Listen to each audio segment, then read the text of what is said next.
Good evening. I'd like to call the regular school committee meeting to order. Today is February 8, 2022.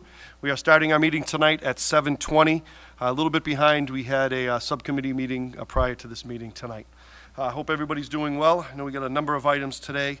I'd like to first start off, though, with a moment of silence, followed by the Pledge of Allegiance. And I wanted to dedicate the moment of silence this evening in honor of Kathy Strange. I think all of you knew Kathy. Longtime Peabody employee in the school system. Specifically, she worked in the athletic department and really kept that department going through some very difficult years, difficult times, certainly the last couple years. Just a wonderful lady, gave her heart and soul to the city and to helping student athletes and helping all of our students, really. And somebody who I got to know very well, and I know a number of you did as well. And very tough loss. She's gone too soon. But she really left a mark on our city that we'll always remember. So please, if we could stand and honor her memory during this moment of silence, and then we'll be followed by the Pledge of Allegiance.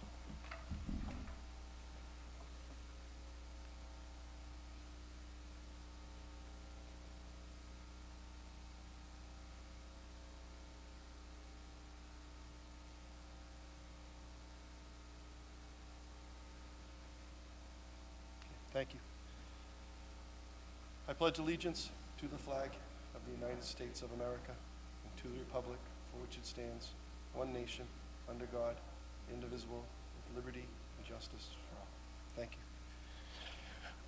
Okay, a couple of items here. Minutes. We have the January 25th, 2022 meeting minutes. Motion to approve. Okay, do I have a second? Thank you. For the motion for approval of the January 25th, 2020 meeting minutes. Motion was made by Mr. Hockman, seconded by Mr. Olympio. On the motion, Mrs. Dunn.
Mr. Olympio?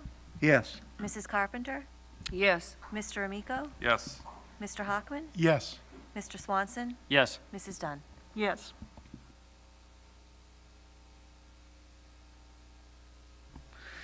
Thank you. I'd like to make a motion to approve warrant number 4966, dated February 8th, 2022, in the amount of $758,468.68, subject to audit. Second. Okay, thank you. You've heard the motion by Mrs. Carpenter for approval of warrant number 4966.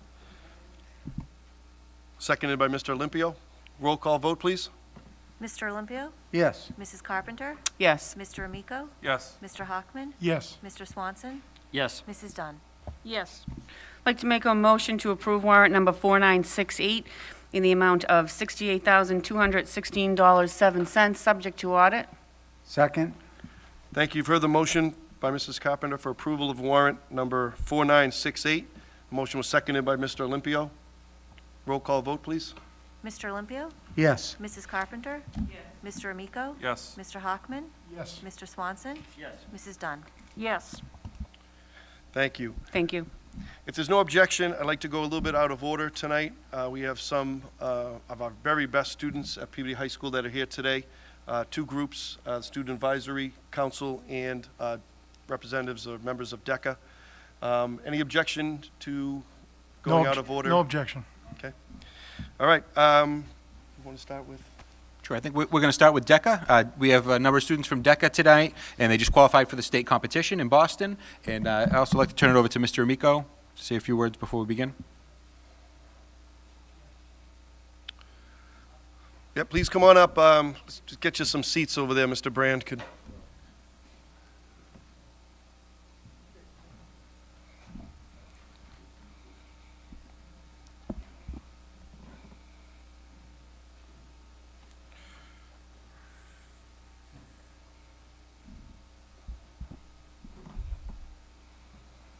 Mr. Amico, I'll turn it over to you. Great, thank you. And through the chair, thank you to Deca and a couple of the boosters who have shown up. Before we start, I just wanted to add this. Over the last 2 years, students have struggled perhaps more than anyone else with all the challenges that occurred during the pandemic. Tonight we invited several groups, some students and parents, to our meeting to discuss some of those challenges and basically to ask some questions. For example, what do you do, and what are the challenges that you have faced during COVID, and also to ask if there's anything we can do as a school committee, Superintendent Central Office, and the Mayor's Office to help you with your successes, because we know they will be successes. We know that the gaps in education have been great over the last 2 years, but the mental health struggles of many of our students will surpass those gaps in education. Students and teachers are incredibly resilient. The education piece, I believe, eventually will be fine, but I am concerned about the mental health part. I think some of these organizations, Deca, and others that we've talked about in the past, and athletics, drama, music, chorale, all those groups help our kids succeed. These groups, drama, music, sports organizations, they nurture them, they bring students together, they care for them. In some cases, they help feed them. They act almost as a second parent to those kids. So I just think it's incumbent upon us, when budget season does arise or comes before us, that we really think about that and see if we can do just a little bit more than we already do. And the Mayor's office has been great, Central Office, Dr. Vitale, you've been great, but I just think the mental health piece is the most important piece, and I've talked to a few members prior to this meeting, and I really do think that we have to do everything we can do to help these students, not only on the education piece, but more so on the mental health piece, because that piece, we really haven't seen the full impact of it, and hopefully we never will. And I also ask our state delegation, we have a very talented group up there that represents Peabody. I just wish that they can do more if they can to help our students, or help us help our students. Thank you. Thank you, Mr. Amico. That was beautifully said and so very true. Any other comments before we turn? Well, actually, let's turn it over to Mr. Brand, and maybe you can introduce everybody and talk a little bit about your program.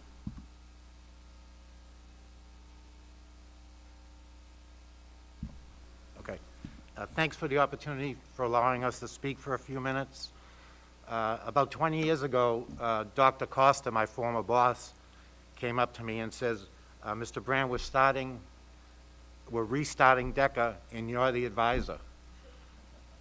I had no idea what Deca was, but it's been one of the most rewarding parts of my job as a teacher. I've seen hundreds upon hundreds of kids gain increased self-esteem, self-confidence, learn how to give back to the community, and one of the most important things, they've learned how to become problem solvers and learn how to be creative, things that they're going to need in the real world.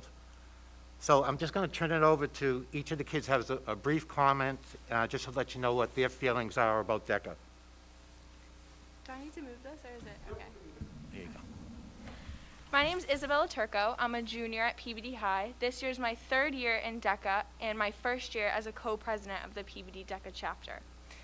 When you are participating in Deca, you're given 2 options. Either you participate in a role play or you participate in a paper. The paper option is a paper between 10 to 20 pages, sometimes coinciding with a test, And oftentimes, you finish with a presentation before a judge at the day of your event, whether that's at districts, states, or nationals.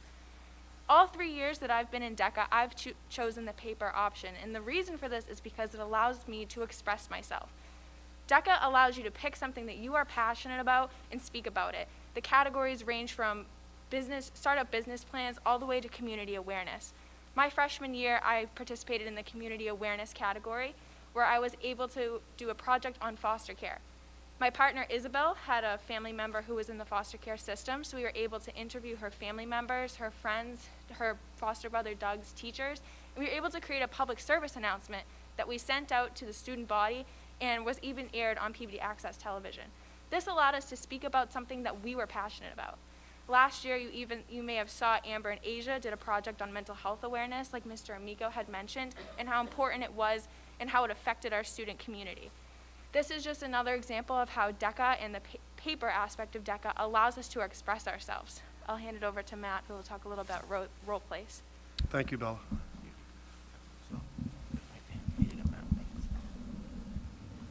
Hi, my name's Matthew O'Connor. I'm a senior at Peabody High this year. This is my 4th year in Deca, and my first year as co-president of the Peabody Deca chapter.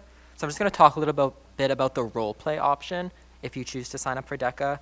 So the role play promotes realistic problem solving, just like what a lot of you are doing right now.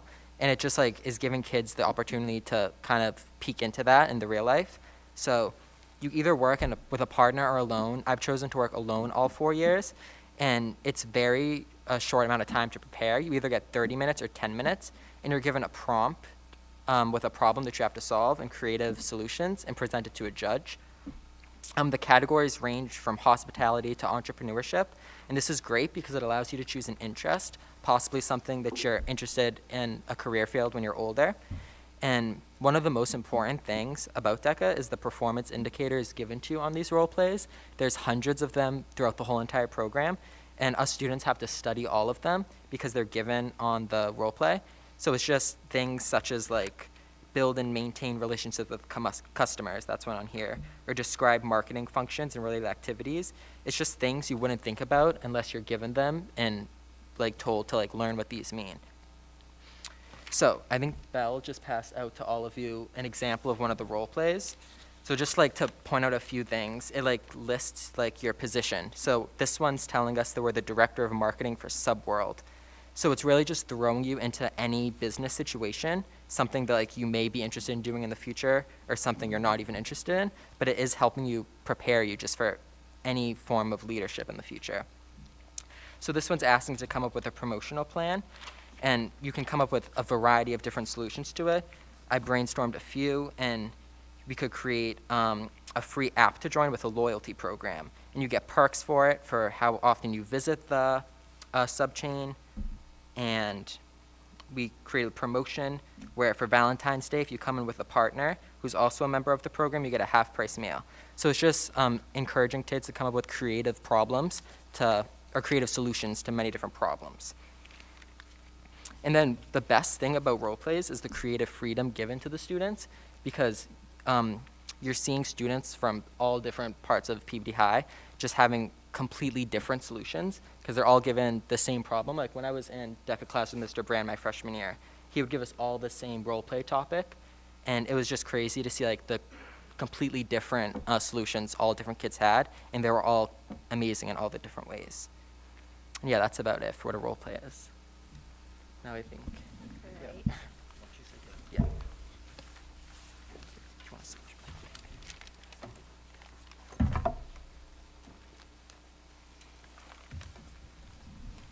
Hi, I'm Sarah Lynch. I'm a junior, and this is my 3rd year doing Deca.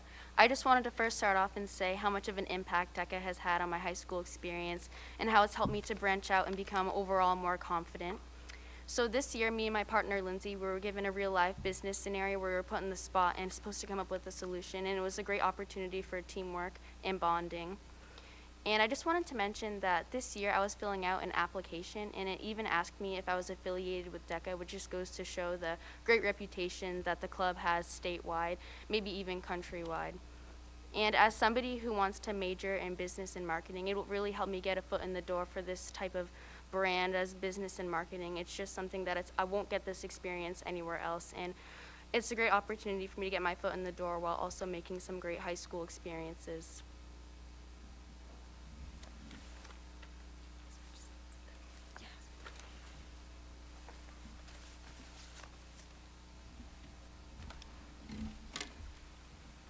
Hello, my name's Katie Amico, and I'm a sophomore at Peabody High School, and I've been in Deca for 2 years. One of the reasons why I love Deca is because it is helping me become the person I want to be. Deca helps me accept myself for who I am, and it teaches me the importance of celebrating the little things. I've become much more outgoing from being in Deca. Deca has allowed me to focus on the big picture and imagine my ideal future self. When I'm older, I would love to start and own my own business. I want to travel to different countries and form meaningful relationships. Deca shows me I can make this my reality. In Deca class, we learn how to start our own business, we come up with creative marketing strategies, and we study role models and entrepreneurs. Competing for Peabody Deca with my friends makes me so excited for the rest of my Deca career and hopeful for my future. Thank you. Hello everyone, my name is Lindsay Lynch. I'm a junior and this is my 3rd year in Deca. For the first year, my freshman year, I was partnered with Angie Duda, and then for my last 2 years, I was partnered with Sarah Lynch, my sister. Deca is the biggest club in the school, and immediately I was met with welcoming hellos from Mr. Brand and everybody who was in the club at the time.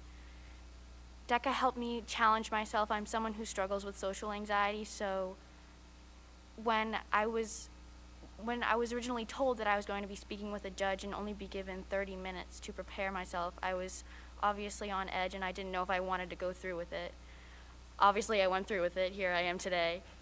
But I'm really glad I did because it helped me with my independence, my confidence, my social skills, and I was talking about this with my sister earlier, how we've all had a voice ourselves, but Deca has really just helped me to show myself that I'm not afraid to use it. We're all given a voice, but we don't always share it with others. But Deca has really instilled myself to share that with others and just bring out the bold side of myself and stick up for myself. So if anybody has any questions for myself or any of the others here, feel free to share. Well, thank you, Mr. Brand, and Sarah, Katie, Lindsay, Matt, and Bella. That was amazing.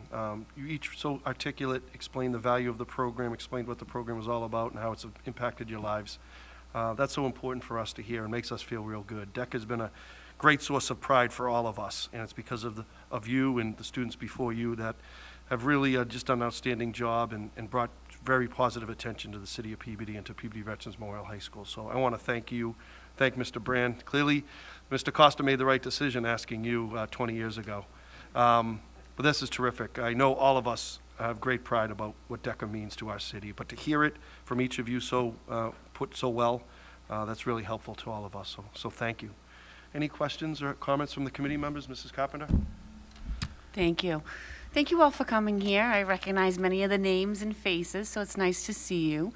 One of my questions is, well, to reiterate a lot of things that the mayor said, we're very proud. The organization is wonderful. You represent us so well. One of my questions, and I'm not sure if it's to Mr. Brand or to Mr. Vidala, when we do do we still do the Why Peabody High nights, or when we kind of showcase our high school or to the middle school kids, is this wonderful group represented and sold to let everybody know how great of an opportunity they have to go to Peabody High and join an organization like this? So the event is tomorrow night. Great. So we do have it's a move-up day, so our 8th graders will be going. Mr. Brand, I'm not sure if you have representatives going tomorrow. I think we do. Yeah, I'm sure they do. Wonderful. So that'll be tomorrow night, and we'll have a bunch of clubs and activities, as well as the different programming that we have. I think Jackie's going to talk about that during the student advisory as well. Excellent. But so, yeah, I'm sure we'll see many more of our Deca participants. And they also have the state competition coming up, which we'll be sure to update the results of that, which they always are very successful. That's so important because you're role models for a lot of kids, especially the ones that are coming up to the high school, and I just want them to know about you and about the program and all the wonderful opportunities that they'll have when they get there. So thank you for being those role models. Please continue doing so well, and we're cheering for you. Thank you. Thank you, Mrs. Carpenter. Very well said. Mr. Olympio? Thank you all for coming. You make Peabody tremendously proud, and it's just amazing, and the head start that you're all getting in real life, certainly about starting businesses and developing relationships, and this is so important. Of course, I studied in textbooks and things like that. You learn in textbooks are important, but the real life applications. I'm so glad that nowadays we're teaching our students, you know, the things that really help you in the real world, relationships, how to start businesses. You don't necessarily learn that in textbooks. So you have a tremendous head start because there are people in their 20s that want to start a business, and I see it every day, and they're really kind of behind the 8 ball with certain things that they do, but you're having a tremendous head start, and you just make Peabody proud, and thank you. Thank you, Mr. Olympio. Any other comments, Mrs. Dunn? Thank you, Mr. Chairman. Thank you all. This was really interesting to hear what Deca is teaching you and how much you're enjoying it. Now, I know Dr. Vidala mentioned the that big annual competition. Is it going to take place again this year? In Atlanta. Okay. All right. So I hope you all get to go. I know you have to select a specific team to go. They have to qualify. Okay.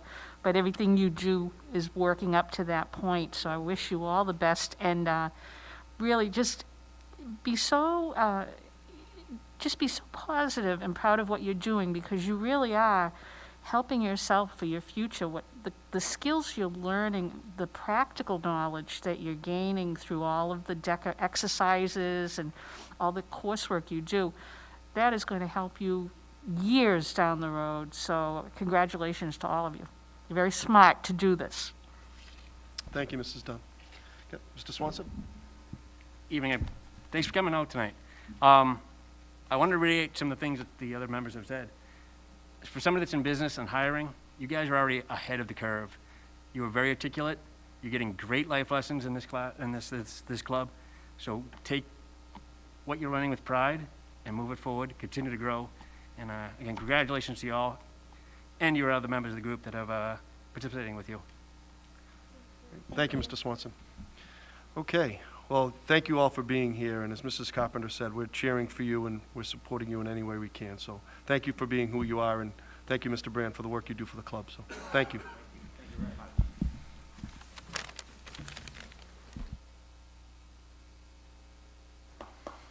Yeah, let's give him a big round of applause.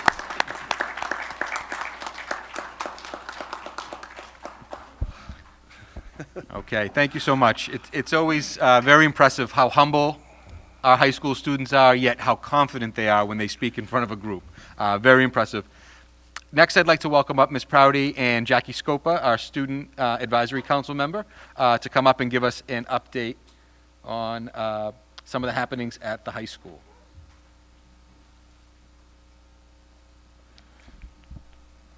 Welcome, Mrs. Prouty and Jackie. Great to have you here, so we'll turn it over to you. Perfect.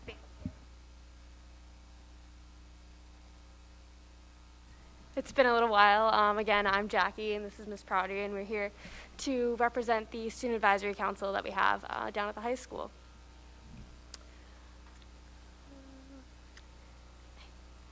Yeah, so our representatives are still as follows: Kaylin Buckley, Lindsay Lynch, Ryan McGrath, who unfortunately couldn't be here tonight, Paige Ritchie, myself, we have Stacia, Angelina, and Ariana also as some alternatives.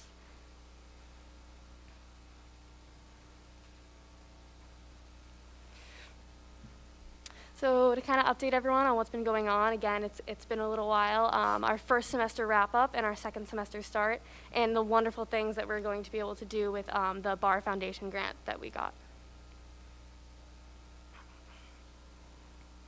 So recently we've had a ton of amazing things go into the works. Like was mentioned earlier, the Rising Ninth Grade that occurs tomorrow. It's an opportunity for parents and students to hear valuable information about the school, amazing clubs like Deca and Student Advisory Council. We're going to have many amazing representatives from students and staff, hopefully impacting those who are coming up with key speakers and messaging. Trying to plan more spirit weeks, trying to do at least a pajama day before February break, something just to get the spirits up a little bit within the school. Sports and clubs still flourishing as they have been, and Junior Prom, one of the major events that's been missed out on recently, is coming up on March 24th. Tickets are being sold, and so far that's going really well.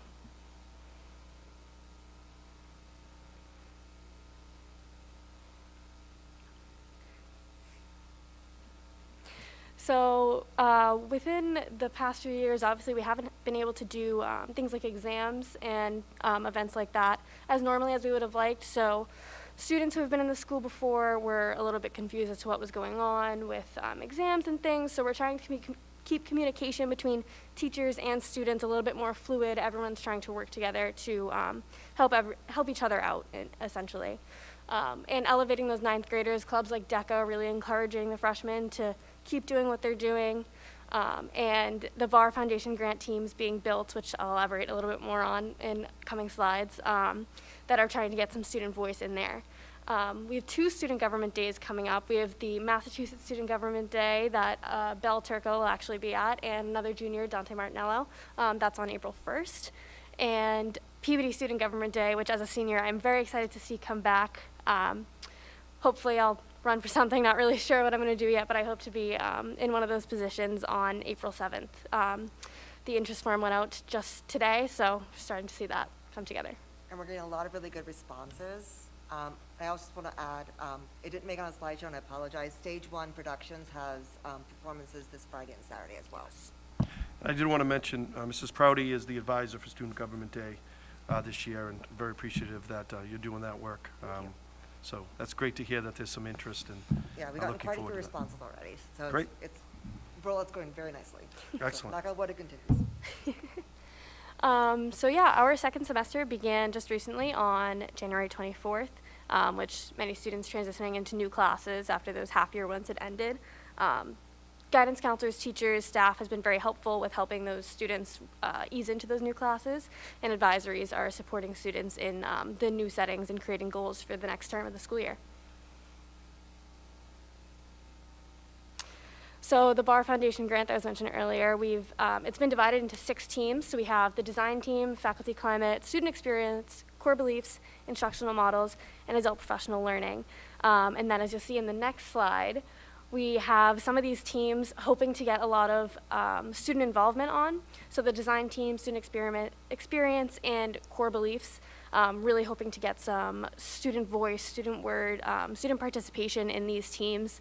As a senior, I'm trying to help find students who would be right to fill these positions, because I won't be there next December when the grant fully comes around. So yeah, we're all trying to work together to help build these teams in a way that helps both students, staff, administration, everyone. Yeah, if any questions, I can answer them. Thank you, Jackie. That was terrific. Open it up for any questions, any comments? All right. I think a lot was covered there, which was wonderful. Mrs. Dunn? Thank you. Nice report, Jessica. Thank you. This was good. How are things going with the traffic project? Yeah, so that with the midterms coming up and all the confusion that was there, that kind of, was pushed a little bit aside, but we are scheduling a meeting with the right people. We're hoping to get that together. And just even an extra traffic officer was added into the student parking lot at the end of the day, which has helped a lot, kind of controlling students and parents as to where to go. So that's been helpful. That's excellent. Yeah. Very good. Thank you. Mhm. And the junior prom, where is it going to take place? Danversport. Oh, nice. Okay. Mhm.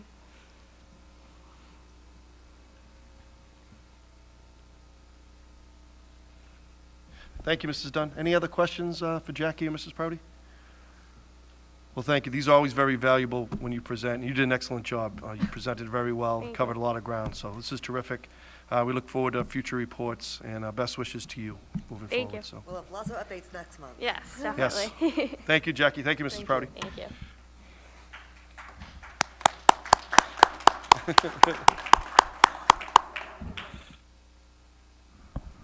Okay, I'd like to stay out of order if there's no objection. We have some moms and dads here to talk about athletic booster programs here in the city. Mr. Amico, is your subcommittee or your proposal, and wanted to bring, oh, come on, I know you all, you're not shy, so let's go. Come on up. Looks like track is in first place, so we'll go with Yep. track.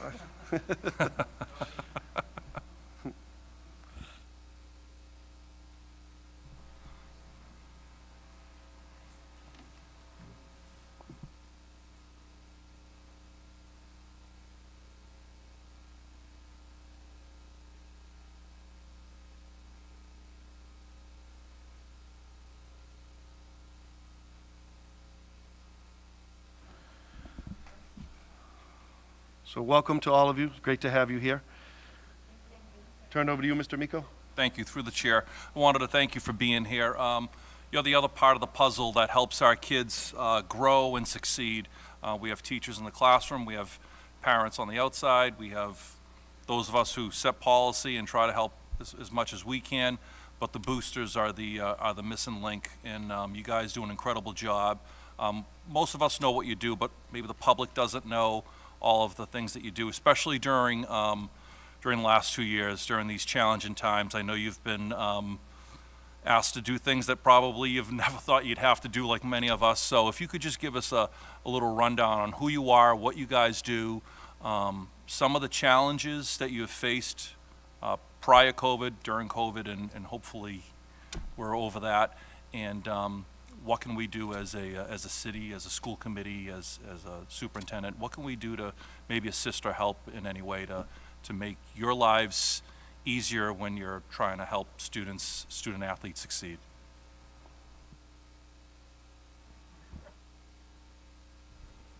I think this is on. So I'm Stephanie Scalise. I'm one of the boosters for football. I'm also involved in the other sports that my son does play, which is track as well. With us is Bill Tracia, as well as Ralph DeVasta. We have Andrea Lynch, who's one of the other moms from football, Tammy Burnett, and Cindy Powers from baseball, and they're both from the track. Boosters, just so everybody knows, is here to enrich the student athletes and help them in any way that we possibly can to make their experience as student athletes better. We're obviously there as fans, but we're also there to supplement in different ways to help out where others cannot. The basis of a booster is really to fundraise, to help the students, and fundraising, I'm sure we can all say, is the basis of a lot of what we do.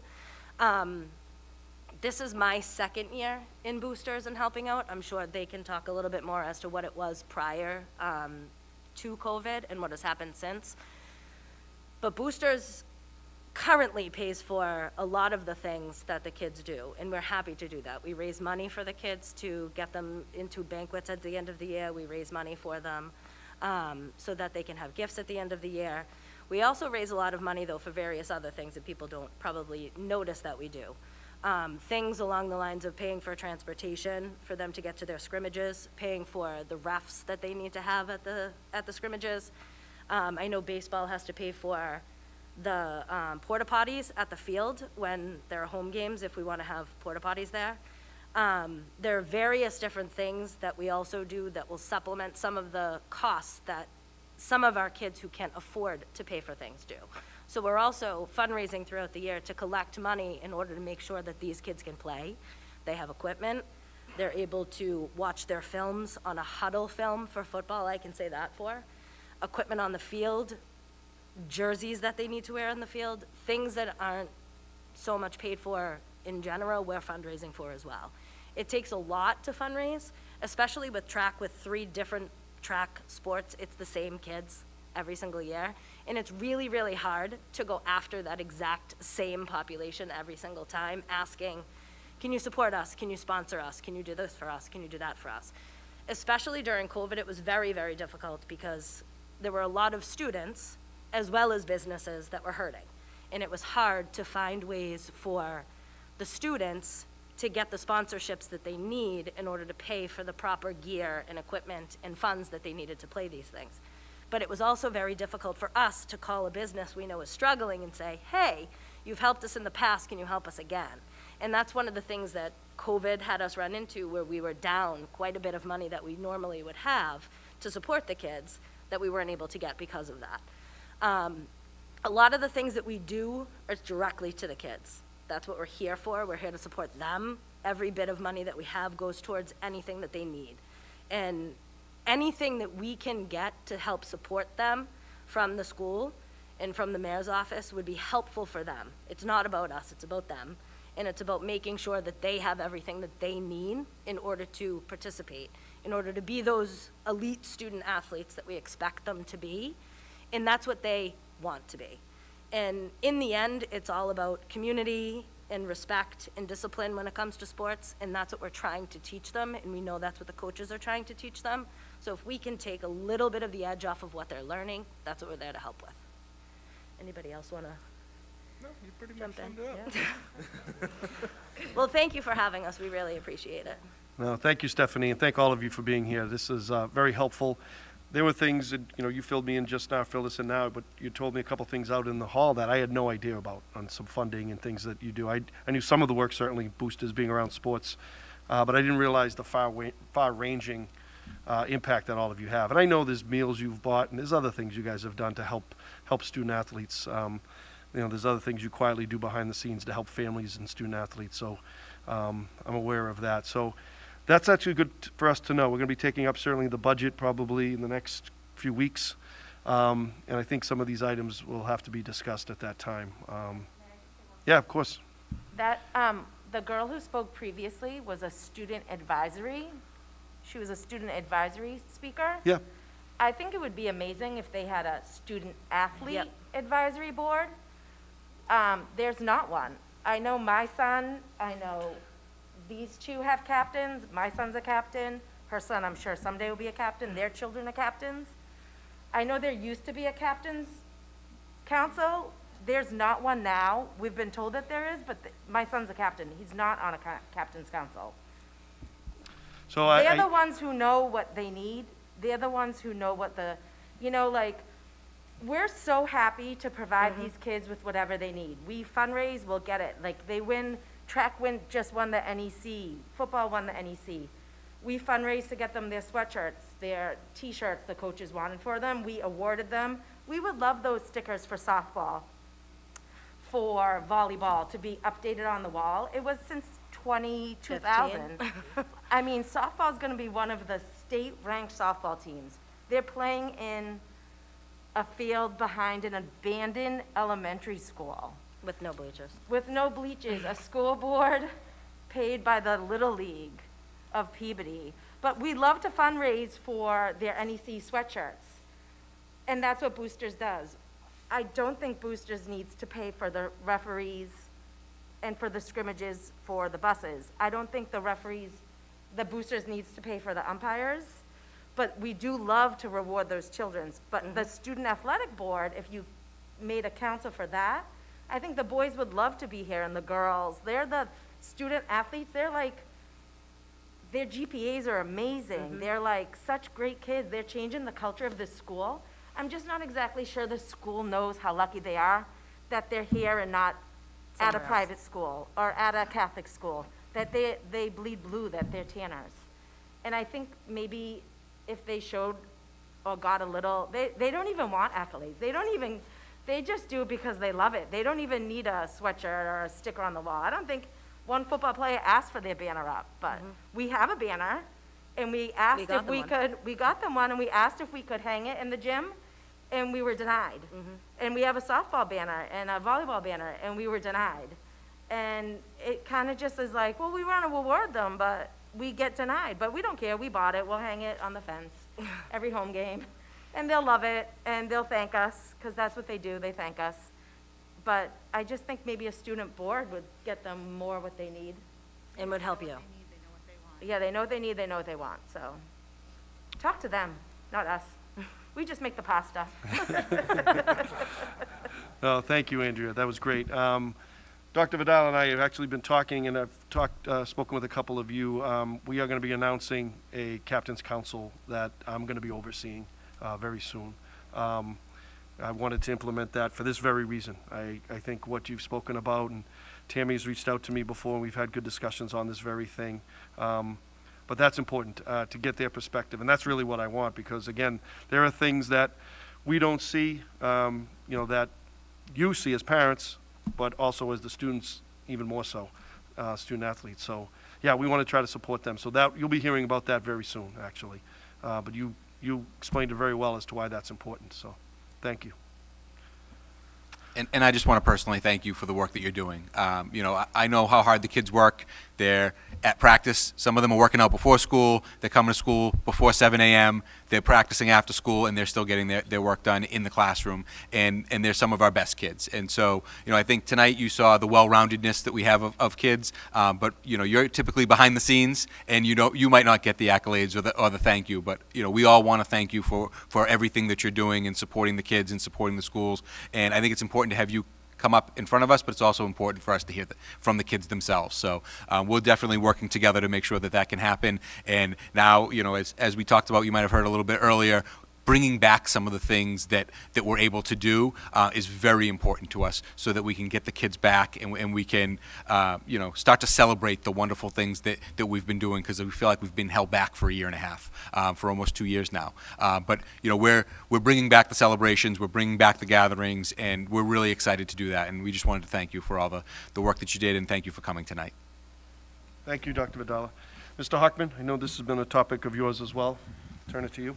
Yeah. Well, thank you, Mr. Mayor, and thank you all for doing what you do. It is really valuable and important work, and thank you for coming here to speak to us tonight. A few minutes ago we had some students here who are the future All-Stars. It's clear that you guys are all All-Stars, and a couple of you are first ballot Hall of Famers. In any event, that's enough of the sports analogies. But seriously, thank you for opening our eyes to a lot of the things that are going on at the high school that shouldn't be going on, and giving us some information so that we can reevaluate some of our budgetary processes and expenditures to make sure that you shouldn't be paying for referees, you shouldn't be paying for umpires. I speak of baseball more than I speak of other sports because I'm more familiar with it, so I'm happy to hear about issues with regard to hockey and volleyball and track and football and basketball and other things. We do have opportunities now with the, I forget what acronym we're using from the federal government for COVID relief money now. I know ESSER is money that comes to us, but there's a lot of federal money flowing down that we're going to get for 2 more years, and perhaps we take this opportunity to upgrade some of the facilities and some of the items that you're talking about. We did earlier this year, or maybe it was last year, they're all blending now as I get older, but we did make a policy to replace all varsity level jerseys and uniforms on a 3-year cycle, and we're in the middle of doing all that. We changed athletic directors, so we'll get a report on that as to where we stand with that. But we want to make sure our student athletes who are representing our city and our school, look the part as well. I'd love to see, and I've talked to, again, baseball. I was annoyed last year or the year before when I saw a picture of a Peabody High varsity baseball player playing at our field right up here on our campus wearing an AAU helmet with his uniform, and to me that's deplorable. I think that we should have all of our student athletes. I went to the boys basketball game against Danvers on Sunday, and I was really disheartened to see that not only Peabody but Danvers also, neither one of them had team sneakers. Back when we were younger, when we played ball, and I know it's tough raising money, believe me, I do it for a bunch of stuff, but yeah, no. Team sneakers. No, Yeah. I hear you, but Team sneakers. wasn't so long ago that Peabody High football were given cleats. Every single player on the varsity team was given cleats so that we look like a team. And your cleats are part of your uniform, or your sneakers or shoes or whatever you wear for whatever sport you're participating in. We will all wear the same helmet in football. There's a reason for it. It's for a team. And those are things that I'd like to look at from the school department perspective. I don't know that, it would be a large task for you to do that, but, maybe for a year or two with this extra federal money coming in, we can at least start that and grow the culture. You know, someone talked about the culture at Peabody High, and your children are changing that or improving upon what was already a great culture, I'd like to say. And, you know, maybe we can do things to help that. And I applaud Mr. Amico for taking this on and bringing to light a lot of the issues that we're talking about now. So I'll stop here. I do now, I chair the Athletics and Wellness Subcommittee. Again, I was just reappointed by Mayor Betancourt. Thank you, Mr. Mayor. And we'll take on some of these issues. I'd love to, you know, have you back to a little more, a cozier meeting where we could talk and we can, you know, write down some of the thoughts and ideas that you have. I love the fact that the mayor and the superintendent are reintroducing the Captain's Council. I think that that's a terrific idea. I think we need to, you know, look at a whole bunch of other things. You know, again, with this federal money that we have, I'd like to see, you know, I know baseball can't host night games because the lighting is inadequate to have a safe baseball experience after it gets dark up at the high school. I don't know if we're looking at replacing light standards, but at least light bulbs, and that's part of the reason that they're unable to play baseball games up there. The scoreboard, I'll say again, I just know baseball a lot more than other sports. The scoreboard up at the high school, it's hit or miss. You know, you put it on, you blow a fuse. It's scary. I just learned, I know that when we host tournaments up there for Babe Ruth, we pay for porta potties, but we're separate from the school department, and I expect that we would pay for that. To learn that boosters are paying for porta potties is unacceptable. That's just not acceptable. To have a booster organization provide a basic facility for people to be able to relieve themselves is just not acceptable, and needs to change immediately. So in any event, and then about these banners, I don't know, I don't want to get too far down the road with those banners, and that may be something better suited for a subcommittee meeting to understand what banners you've purchased, or if they're consistent with what banners that are already there. You know, I'd like to get more information about that before I talk about those, you know, banners in terms of a policy standpoint. But I do want to continue what you're doing, is celebrating the achievement of our student athletes. It's something that we should do. We should celebrate the achievement of all of our students, whether they're athletes or not, and the fact that they're representing our city, our high school, and achieving, we should certainly honor those kids and provide them with a little banner or something along those lines. So I'll stop now. I've taken up a lot of time, but I will congratulate at least football and track for NEC titles. Baseball, we're holding out hope, and your season hasn't come yet, but let's make it a trifecta up there, okay? Our overall sports record this year, through the winter and then into this, the fall into this winter, and I expect it to continue in the spring, knowing the teams, is just amazing. I mean, champions, individually, team champions, records that are just outstanding. It's really been a great run. So yeah, this is great. Thank you, Mr. Hockman. Good stuff. Mrs. Dunn? Thank you, Mr. Chairman. Thank you all for coming. I'm so glad to have heard you speak, and I have to say I am really shocked with what we've found out tonight. I had no idea that you were paying for necessities. The boosters have always paid for the extras, the nice things that, you know, always helped all the teams, but those were the extras. To find out that you're paying for porta potties and referees, absolutely not. That is completely unacceptable, and I am so surprised and so sorry that that's happened, because it shouldn't have. I'm really glad to hear that the Captain's Council is coming back. That's great, and I would like to ask that you put out a message to the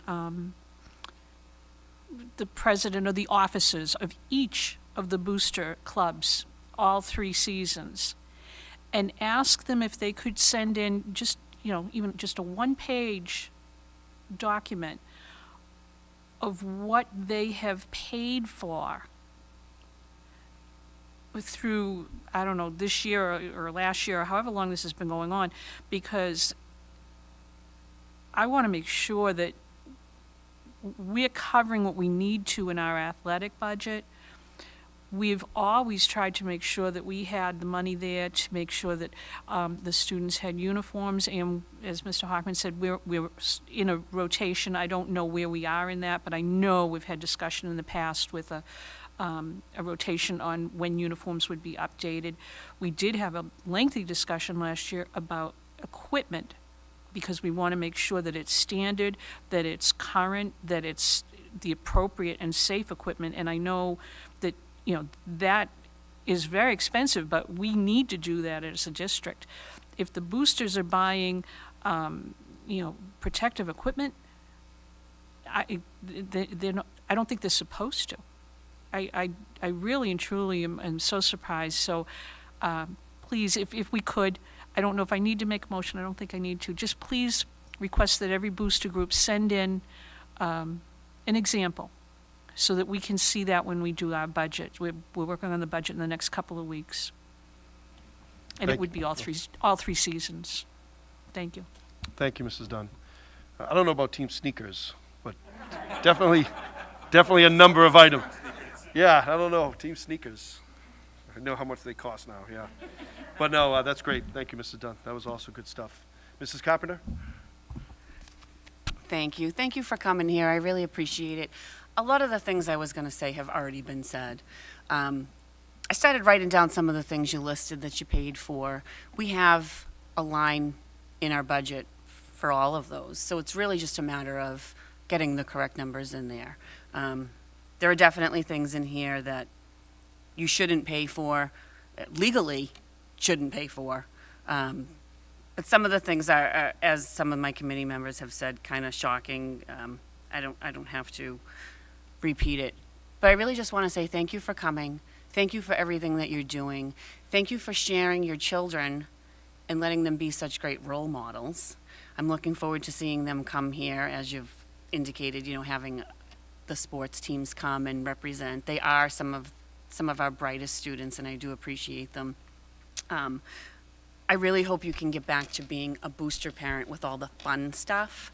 I know what it's like to be asking for all that money. I did it with hockey and volleyball and basketball at the high school, and I know what you're going through. But to find out some of the things that money's going to really could go someplace else, and it's our responsibility to make sure that those funds get allocated properly. So we'll continue to do that. I think Dr. Vidala has heard loud and clear, and I think we're all going to work on that. The budget's coming up, and we're going to take care of this, and please reach out again if you ever need anything. So thank you. Thank you, Mrs. Carpenter. Well said. Mr. Olympio?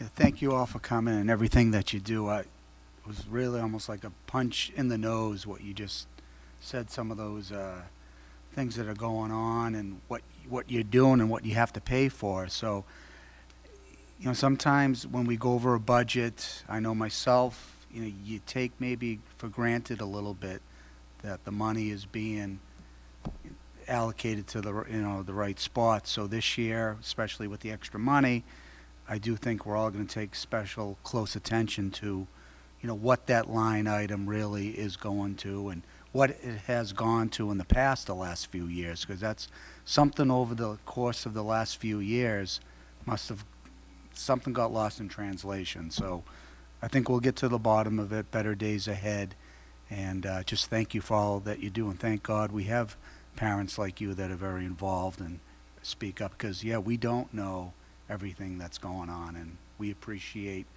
the input, even though it's hard to hear sometimes, but I appreciate it. And Mr. Hockman, I still have my 1986 turf sneakers from the Super. Yeah, spot builds. Thank you, Mr. Olympio.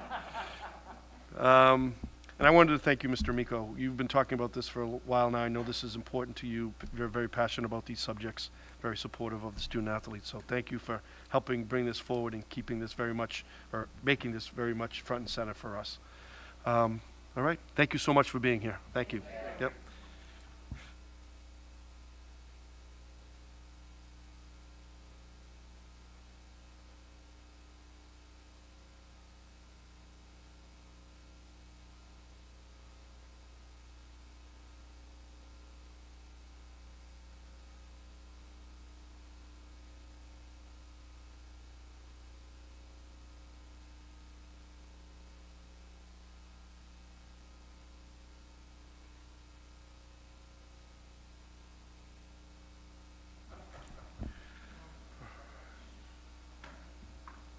go to the Welch first? Or? Okay.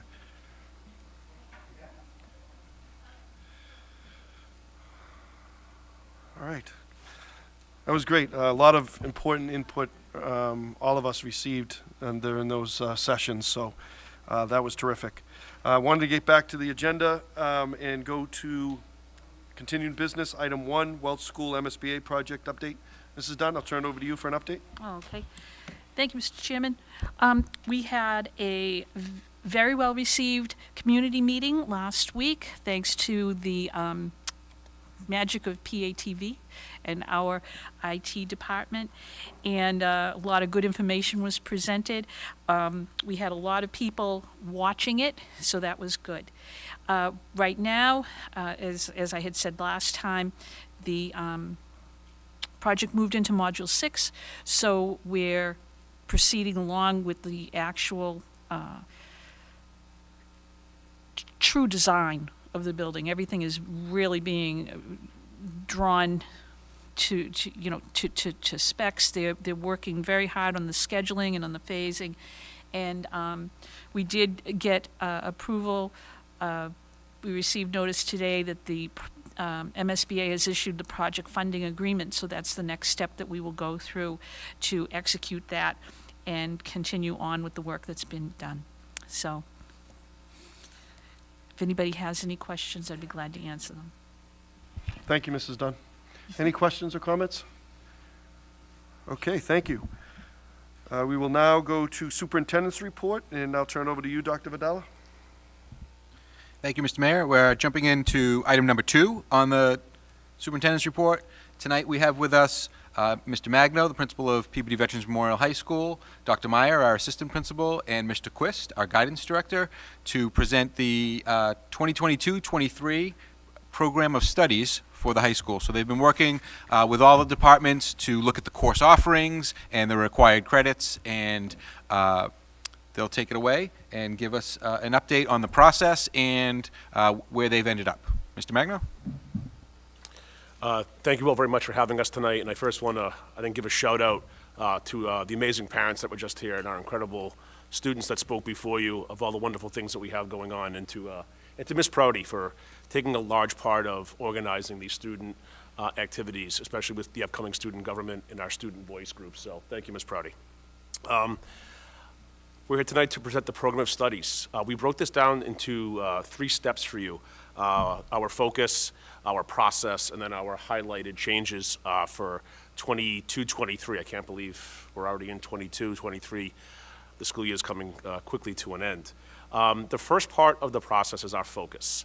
Our main focus this year was on equity and access. We wanted to make sure that we were removing barriers to advanced coursework for students, and how we could elevate students to engage and challenge in themselves to pathways of advanced coursework and rigor. And looking at the prerequisites and making sure that those prerequisites didn't unintentionally set barriers and boundaries that prevented students from getting that far. Pride and ownership. This is a public-facing document. We wanted to make sure that we put our best work forward. I'm going to commend Dr. Meyer for spending many hours of going through formatting and checking.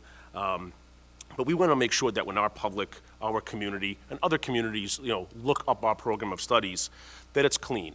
It's cleaned up of any misspellings or grammatical errors.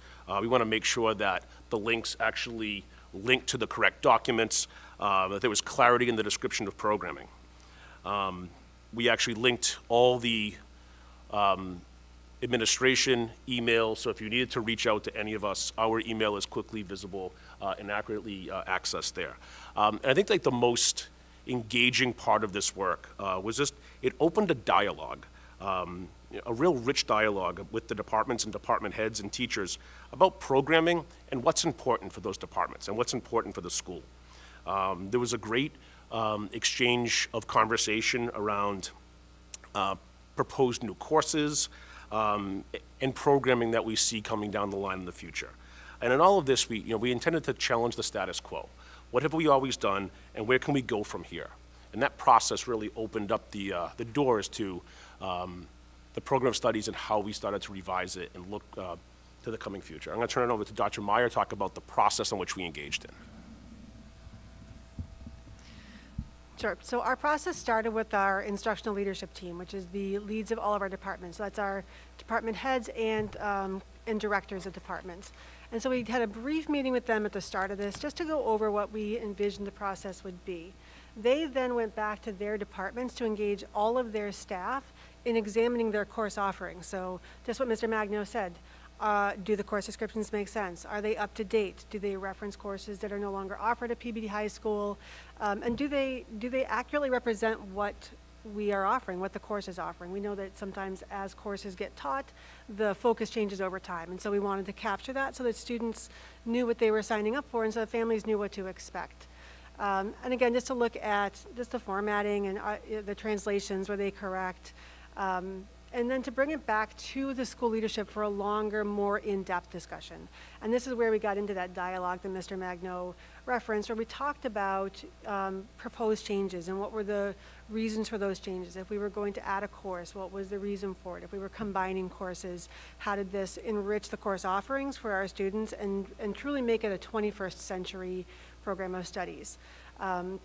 We talked about the prerequisites for some of our courses. And again, we talked about increasing the access for students, making sure that we're removing barriers for students to access our advanced coursework and our rigorous coursework, but also making sure that we are setting students up to succeed with those prerequisites. And so instead of talking about grades, we talked about what skills does a student need to be successful in the next class, which was just a wonderful way to talk about what our students are learning, what skills they have, and what skills they need to be successful and to be challenged.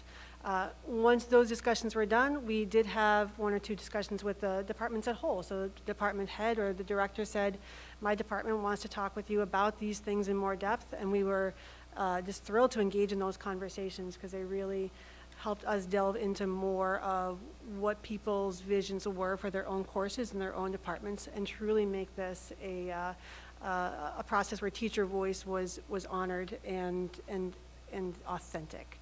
And then the final step was to synthesize all of these changes and the formatting into one document for consistency. And so that was what Mr. Magna just referenced, where I was going through all the course descriptions to make sure really that they looked the same, that the translations were correct, that they made sense, so that when somebody accessed them, if they accessed a math course and then they accessed an English course, that they looked similar, they looked consistent, they looked like we take pride in our work, which we do. And then finally putting it all into one document where when you look at it, it's visually clean and easy to read and make sense for our families. Thank you, Dr. Meyer. And certainly piggybacking off of that, it was great to be able to have those conversations, and we didn't always agree. And we had conversations around, do we want to continue with this path moving forward? Should we pause? Which gets into a little bit of the work that I know Jackie had talked to you about, the Bar Foundation work, where we're going to be, our teams are starting to be formed now. The design team has its first meeting tomorrow.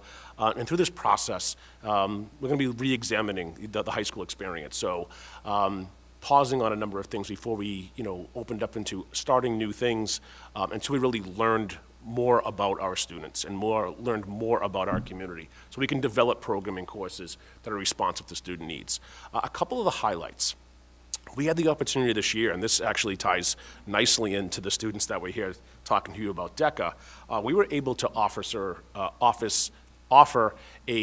4 sections of financial literacy this past fall, and I believe we have like 3 or 4 sections this spring. It's a half-year course. It's geared towards more of the upperclassmen, where they are starting to develop some of these financial skills with having their own accounts, looking at college, but they go through 6 major units of study. It's careers in the 21st century, spending and budgeting, savings and banking, credit, investments, and taxes and insurance. So these are real-world skills. Students also, as part of this course, will go through a major capstone project where they will choose a profession, they have to identify a place to live, and they have to go through that process that we all love and enjoy of paying bills and buying groceries and other costs related to adulthood. So it's a real hands-on experience, and it's something that we're piloting it this year, that we would like to add at some point through our conversations is, should this be something that we require all students to have? One of the other highlights that we had rich conversation about is how do we approach the DESE mandate around Holocaust and genocide instruction. And in looking at the courses and how students engage in this, and tying more in line with the Mass Core frameworks, we changed a little bit of the sequence on how we're offering history. So we're offering US 1, then the students in sophomore year will take World History 2, and then move into US 2. Like I said, it ties us more tightly with the Mass Core frameworks and offering world history, and it gives our students a more worldly perspective of looking at events historically through a world lens. I'm going to turn it over to Mr. Quist, who's going to go through the remaining parts of our highlights. Thank you. I remember the last time I got to sit here, we were talking about potentially funding AP exams for all our students, and then the world kind of ended right after that, and the state took away our funding and stuff. So hopefully that will come back as we come out of it. I'd love to spend some time, this is my brief commercial, talking about AP exams with the school committee once again. It's something near and dear to my heart. In regards to some of the additional changes, one of the areas that has had significant decrease in enrollment over the last number of years has been our Italian world language. Currently this year, as of today, we have 47 students in Italian. To give you some perspective, French right now has 98 students. Portuguese continues to increase, is at 128. And Spanish, which is our biggest world language, had 536 students. We started the year in Italian with 50 students, and we're down to 47. There were a few more students who, over the summer, indicated that they initially had signed up, mostly from the Higgins Middle School into the 9th grade, who had made changes during the summer, so they're not really capsulized in that. We had approximately 65 students last year in Italian over the entire program. We were at about 73 students the year before that. The numbers have continued to drop markedly, and so the discussion has been around given the increase in the other languages, and for example, in French right now, we have one French teacher, but we have another teacher who's teaching a section of French. Portuguese, we have one full-time Portuguese teacher teaching 5 sections, and we have another teacher who's teaching one section of that. And we have 5 Spanish teachers. The number is, I think, around 24 or 25 sections, and again, 536 students. This year, we're running only 3 sections of Italian. Italian 1 as a separate course, Italian 2 as a separate course. Italian 1 has 20 students in it. Italian 2 has 18 students in it. And then 3, 4, and 5 have a grand total of 9 students in it. 7 in Italian 3, and 2 and 1 in Italian 4, 1 in Italian 5. So the numbers have really significantly have dropped in that area. That and at the same time, we're seeing such a large increase in the other languages where we want to make sure we have places for our students in all the world languages, but the French and Portuguese especially are really at the seams. Spanish is averaging around 25 students per section. Some of the upper levels might be a little lower, but we have a whole bunch of them capped at 30, and so those are huge numbers, and we've been struggling to balance. Again, we had some issues with staffing right at the end of the summer, which caused a bunch of juggling as well. But the reality is that less and less students are choosing Italian. It's really a question of can we continue to run an Italian program when we also have the needs in the other programs where Italian seems to be waning itself across the board. I'm going to go through the other ones as well, and the ESL, basically this is just a reformatting. Presently, in our program of studies and our scheduling is that the students that are in ESL, SLG, which is speaking, listening, and grammar, and reading ESL, which is really reading and writing, considered two separate classes. So the students end up at the end of the year getting 10 credits, but it's 5 in one, 5 in the other, two separate periods. In talking with the teachers there and with the head of the department, it made sense that if we combine the two, because if I'm in section 1 of ESL 1 SLG and reading 1 ESL, I'm in with the same teacher to begin with for 2 periods. This way, it's not an artificial break where for 45 minutes they're just doing speaking, listening, and grammar, and then, oh, there's the bell, now you're going to reading and writing. The teachers are combining both throughout the course of the 90 minutes and feel it's a more effective way of instruction. Psychology, sociology, currently we have AP Psychology, which has approximately 25 students in it, and then we run a series of half-year semesters, psychology and sociology. The discussion around that was to combine them into one full year course so that the students are getting both the psychology component and the sociology component as one of their elective courses. In the performing arts, they made that's one of the areas where a lot of our students throughout, not just with the concert band, but with the other areas as well, tend to flock to. And what they have requested to do and what we're moving forward with, hopefully, is one, advanced concert band. Advanced concert band is not a separate class. It's a combination of the students that would be in concert band or advanced concert band. The advanced concert band has a series of other programs and work that goes above and beyond a student who's just going into band for the first time. There's a lot more outside performances, so it's a more performance-based, but it's also more with the theory as well. Musical theater, we have our improv, we have an incredible, in our extracurriculars, incredible drama programs, and we have drama courses, but there seems to be a real student-generated wanting to kind of veer more into the musical theater aspect of it, so we're looking to include sections of musical theater as a semester-based course, as well as playwriting, allowing students to move forward using their skills across the different curriculum. The filmmaking is would actually fall within the TV production component on actually developing, taking it to the next level beyond just things such as our weekly television program and the programs that they do, but to actually go on, and there's talk about cross-collaboration among all of those components within the Performing Arts Department going forward. The Air Force ROTC runs on a national curriculum, and it changes every year, so every year there is a different component. This past year had to do with in regards to survival training and things of that nature. The next one that comes up is the science of flight and exploring space. So we're just informed that they're shifting to that for the next year. And I think that was it. Questions?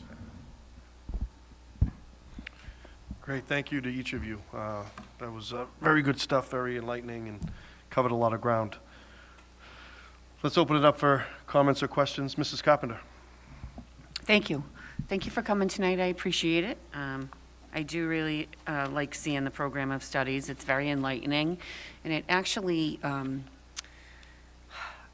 kind of hoping that you can put this in a brochure version for the rising ninth grade. I referred to the Why Peabody High Night, those type of things, where we're advocating and we're displaying all of the great things that Peabody High has to offer. I realize that this is a lot of information, but I think that for parents of 6th, 7th, and 8th graders to see all that we offer would help change some of the dynamics and some of the population, declining numbers coming into Peabody High. One of the things I did want to ask you to consider to talk about is your rising ninth grade night is tomorrow night, right? February. Something that, that happens for families that are considering private schools or public schools, they're applying to those schools in December. If you could look at the schedule and see if we can make some adjustments and talk about this, work it all out, that we're displaying Peabody High in October or November, and we're letting these parents see all of the great things that we have to offer before they've put their applications in, before they even bother going through that. Because they're getting their decisions the end of January. They've kind of made their decision, they kind of get committed. I'd like them to see how great Peabody High and everything that we have to offer earlier. I know you got a lot of other things going on, so if you could maybe look at scheduling of that, getting this information out earlier, I think would be a huge asset to families to know exactly what we have there. We heard from boosters tonight. We have great student athletes, the Deca program. I love to showcase Peabody High in that manner, maybe just earlier. That's all. I am happy. I was going through this. I'm happy College Works is still in there. I think that's a very valuable class. And then, is this online? This is it on there now, or? It'll be online after this meeting. So we have our slide deck for tomorrow night ready to go, and I have just waiting to insert this slide. This program of studies, it has a spot in the presentation, which I intend to share to the 8th graders through Mr. Busey. Yes. So anybody who can't make it tomorrow night, or anybody who does make it tomorrow night, we're going to give them all the information for the Rising Grade 9 night.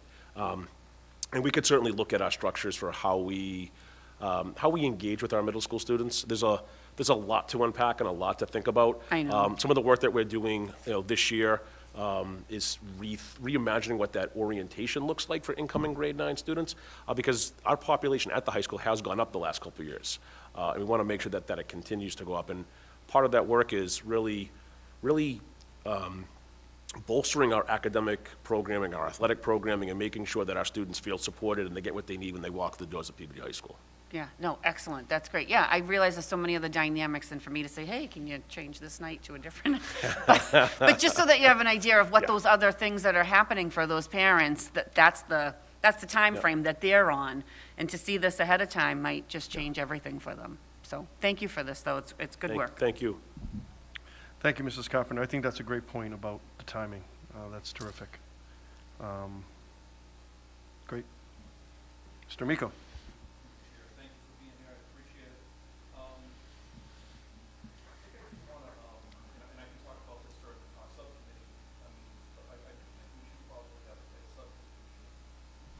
Sorry about that, a subcommittee meeting regarding some of those programs and also some of those that are intended to be cut, because if they are cut, those are budgetary, they fall under the school committee's purview. So I think we should have an open discussion about any programs that are cut in education, whether it be at the high school, middle school, or elementary.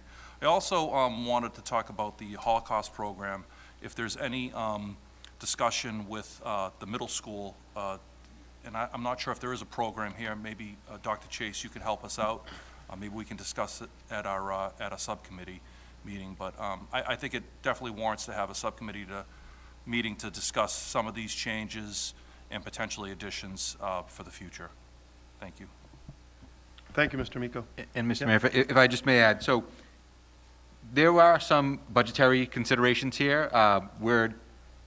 We're going to be proposing to keep the Italian teacher here and maintain the Italian, but also to add a Portuguese teacher. So during the budget, there are some implications here, but we're not looking to make any cuts at this time.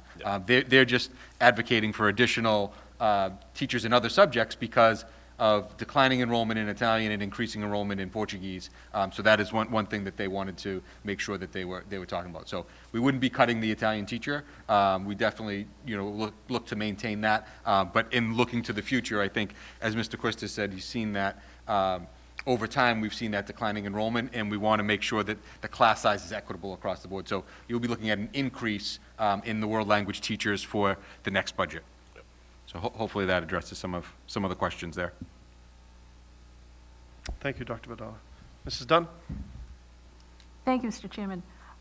When I prepared for tonight's meeting, what I did was I went online and I looked at the program of studies for 2021, 2022 to compare with what you're presenting with to us tonight.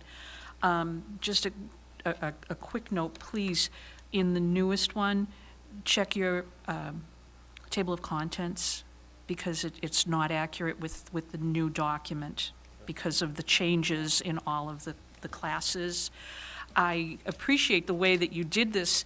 It is much easier to read this. The style is much better. I think it's clearer and more concise. I had several questions.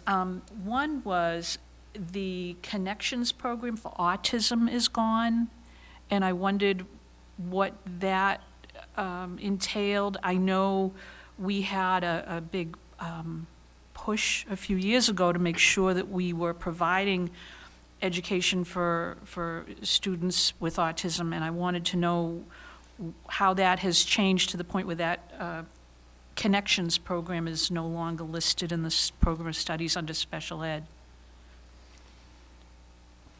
So we do have some declining enrollment in that, with the number of students who are aging out and a number of students who are maintaining at the middle school.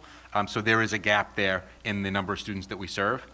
So I can have Ms. Chioda send a memo, and we can talk a little bit about that. But for that particular program, some of the kids are in different programs, but for that particular program, there has been declining enrollment. And I think this year there were only 3 students in that program. 2 of them are going into the post-grad program, and one of them has found a different placement. So it just happens that there was a bubble at the younger ages and just declining enrollment at this age. So I can have Ms. Chioda talk a little bit more in depth about that level of programming. Thank you. I think the committee needs to have that discussion, absolutely. I also checked for the dual enrollment program with Salem State. That's no longer taking place anymore either?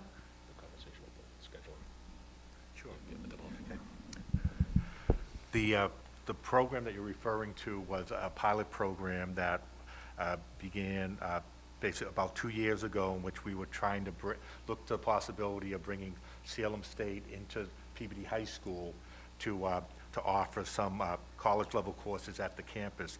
Unfortunately, the big issue that came up throughout it is that the Salem State professors' schedules do not coincide with our schedules, and in the first year that we tried, a part of the issue was also we were in a hybrid schedule based on COVID. And if you remember, with the hybrid schedule, we had multiple groups.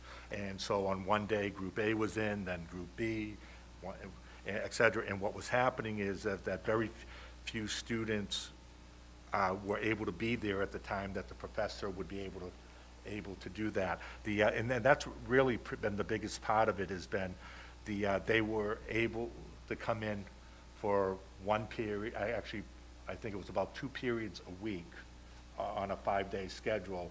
And so most of it was actually the Peabody co-teacher doing the bulk of the work, and then with the Salem State professor being there almost as a consultant, more than being the actual teacher. It really came down to them.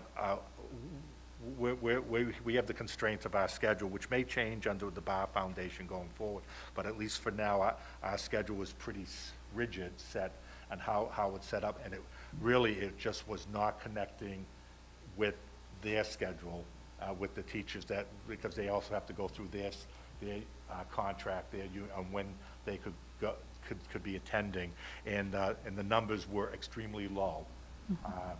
In the year that we did run it. Okay. We do offer, though, students, and we encourage as much as possible, and I'll be honest, I think it's part of it's an access issue about encouraging students to take courses at Salem State, either online or directly there, and also with North Shore Community College. We haven't had any, we actually, I believe, had one student take something at Endicott College a year ago. But other than that, our primary base has been Salem State. I feel so rude if I'm not looking at the person It's who asked me okay, the Mr. question. Quist, don't worry. I think that our primary feeders, as far as for dual enrollment, have been Salem State and North Shore. These are also programs that we anticipate coming back in some way, shape, or form. We talk about access to advanced coursework. We look at pathways. What does early college look like? What does dual enrollment look like? What are students taking classes at colleges? What does early graduation potentially look like? So these are all things that with the pandemic and with the kind of chaos that it caused, trying to regroup, getting ourselves situated so we can build better moving forward. But these are programs that we do anticipate coming back and coming back better and stronger. Okay. Well, actually, that leads me into the next discussion, because I noticed that all of the expansion programs have been taken out of the course selection. So are we completed? Did the students in that program, will they graduate this year? Okay. Yes. All right. I had another question. Under special education, there's a course called Native American History. Is that only allowed for special education students to take, or is it elective for anyone in the school? It is an elective for students. Yes, it's a special education elective. It's only eligible for special education students. Okay, all right, thank you. And then on the, family consumer science is completely gone now? Correct. Ms. Mader was the last of the Family Consumer Science Department. She resigned before the beginning of the school year to take on a new career pathway. We repositioned that position into the arts. We are able to offer more coursework in the arts this year, which also brings us in line with access to the Mass Core frameworks. Now, were there any students enrolled in, like, the fashion design or anything where they were trying to progress through a specific course of study in that? Not that I'm... Those courses were offered as standalone electives. They were not a pathway course, and often the enrollment in those courses were extremely low. I'm sorry. No, I understand that, for administrative purposes, they weren't a pathway course, but for a student, it used to be a pathway. It used to be a pathway for students who were interested in fashion design and in the, the consumer fields, consumer science fields, where they would take progressive courses, fashion design 1, then 2, then 3, getting progressively more difficult. They would work their way through. So that entire section of classes is gone? Correct. Okay. And that's another thing in your table of contents, you still list it as a department. Yep. So that's why it's kind of confusing in here. I also have a question on department heads. I know we have to appoint another. Are we changing department heads? Will we still have department heads? Okay. Yes, we're working on a new job description with the department heads, and we will be posting a history department head in the upcoming weeks. Okay. And that'll come up through the budget process, but we'll maintain all the department heads that we have. Okay. And just to, for clarity, Emily Moore, the Director of Teaching and Learning, has her background's in history. She has been serving as the de facto department head for that department, with running PLCs, making sure that those teachers have access to the same process that we had here. She represented them at these meetings, and that work has been ongoing, so there has been no drop-off. Okay. Okay, good. Because I know that's one of our NEASC requirements, to have those PLCs continue. The PLC is correct. Yeah. Those are important. That is important work, the professional Right, learning. and our department heads always did the vertical articulation too. Is that going to still continue, or is that going now? Is that how they're doing it? Because you can see it happening with foreign language, because what happens at Higgins directly affects the high school. We've seen that in the past. It's really kind of sad to see something that was a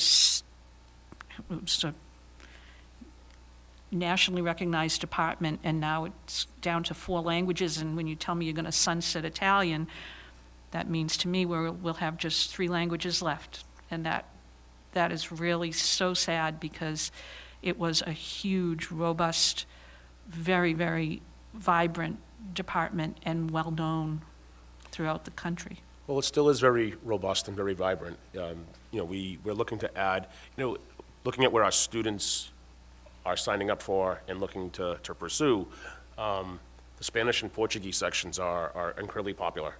And we're hoping that with, sunsetting the Italian and letting those students finish their pathway through Italian and increase capacity in the Portuguese, Spanish, or maybe even both.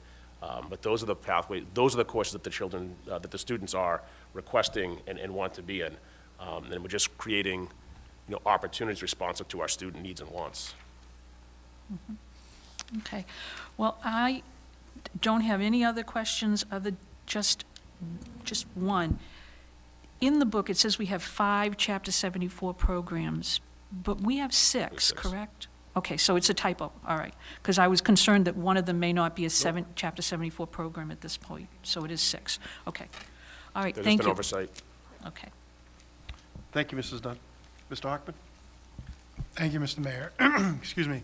And through you to our guests, thank you for being here tonight. Thank you for putting together this, what appears to be attractive, what eventually will be a pamphlet or an email that goes out to students and parents and provide information in a more coherent manner, I think. So I do commend you for that. I do have a litany of concerns with a lot of the things that you're proposing here. And I'm going to use that word proposing because I think curriculum still falls under the purview of the school committee. It's one of the things that we held on to after the Ed Reform Act of 1993, and we still hold on to it. But I do want to understand where you're coming from, and I do value you as educators and administrators as far as what you're recommending to us that we should do for the betterment of our high school, our students, and our staff. I agree with Ms. Dunn. I remember I think it was my first or second budget when I was on the school committee, and I misspoke when I talked about the luxury that Peabody High School had in the number of foreign language offerings that we had at the time. And if I recall, Ms. Dunn, there were 9 or 10, maybe even a dozen at that point going back. But there were at least 9 or 10. I don't see Greek anymore. I don't see German. I don't see Hebrew. I don't see a lot of the languages that were offered. And again, perhaps for good reasons in regard to enrollment and what the students were interested in or how the world has changed. And the world has certainly changed even in the 12 years since I've been here. But I don't see, I see, we're just, I'm going to go through some of these items. Sunsetting Italian, I'm not crazy about that, but increase enrollment in other world languages, and I'm hoping, we're talking about Mandarin, and we're talking about Arabic, and we're talking about other world languages that are more prevalent, in this day and age. And when I see sunsetting Italian, I'd like to see, I don't want to see other, a question mark. I'd like to have a conversation about what your plan is and what your vision is and what you're hearing from other, from middle school students or from, people in industry or wherever you're getting your information from. I don't understand the change in the history sequence. I don't understand why that's more beneficial to our students.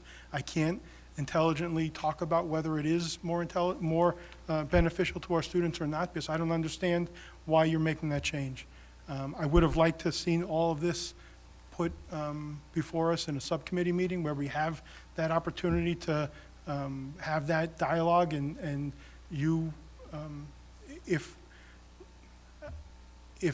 questioned about some of these items and ideas and thoughts that you have, are able to provide us with that supporting data and things along those lines. I do know that in December, the governor signed legislation requiring Holocaust and genocide studies for all middle and high school students. So I think Mr. Amico already addressed middle school students, and we'll get some response to that. But I don't see any increase in the number of sections for we already taught Holocaust and genocide studies at the high school, and we've done it for a long time, and it's generally a pretty popular class where I think there's one section of it. I could be wrong, and Mr. Magno's telling me I'm wrong, and you know more about that than I do, but are we increasing the number of sections for Holocaust and genocide studies I'll put that in a question mark after that so you can respond. Want me to respond now? Yeah, if you ha- First of all, let me just say, if you want to have a conversation about offering Arabic and Mandarin Chinese, I am all ears, all in on that. So I think that's a path, that's a direction where we eventually would like to go. These are just, again, like these are changes that we need to make in the interim to get there. You know, the sunset on the Italian, we are at capacity in the Portuguese and Spanish right now, but I would love to be able to enter into conversations about offering things like Arabic and Mandarin Chinese. Those are, like, part of the work that we'll be doing is determining if those are the direction that we want to go, but I think it's a phenomenal idea, and I fully support that. As far as the Holocaust and Genocide, that elective still runs. It is a popular elective. Because it's an elective, it's a course that students are not required to take. This is just a flipping of the sequence, so we're not doing away with any courses. We're not trying to decrease or cut electives. But until we can figure out, you know, where we're going to go, we didn't want to mandate that every student has to take the Holocaust and Genocide semester elective. We have to look at embedding a lot of this coursework throughout the courses that we already have as well. There is more, you know, and we talked with Ms. Perry, who runs that course, who does a great job. There's more to Holocaust and Genocide instruction than just World War II. And we need to look at where we're embedding in US 1, where we're embedding in US 2, but in order to meet the governor's mandate now, by flopping US 2 and World 2, the students who come right out of freshman year into sophomore year will go right into world history. What we didn't want to do is have kids who are going from sophomore year to junior year, who are already picking electives for their sequence, to have to then be, you know, pushed into the world history requirement. So for this next year, the next year's sophomores will take the world history. That gets us to a point where, as we continue to do this work and redesign and reimagine the high school experience, we're hoping that these programs start to play out in what our school will eventually look like as we, you know, do this work. So it's just a switching of the sequence. So it's not a major change, other than we want to make sure that we can check that box for our students, that we meet those requirements. Well, also, we're hoping that students who go through world history may be more apt to take other electives, like the Holocaust and Genocide, like some of the other electives that we do have, by offering a different perspective, looking at history from the world lens. But great questions, and I'm certainly open to having those conversations. Thank you, Mr. Mayor, and thank you, Mr. Magno. You're welcome. Again, you know, we will have these conversations, but I suspect that this is going to wind up in Mr. Amico's subcommittee so that we can have those conversations.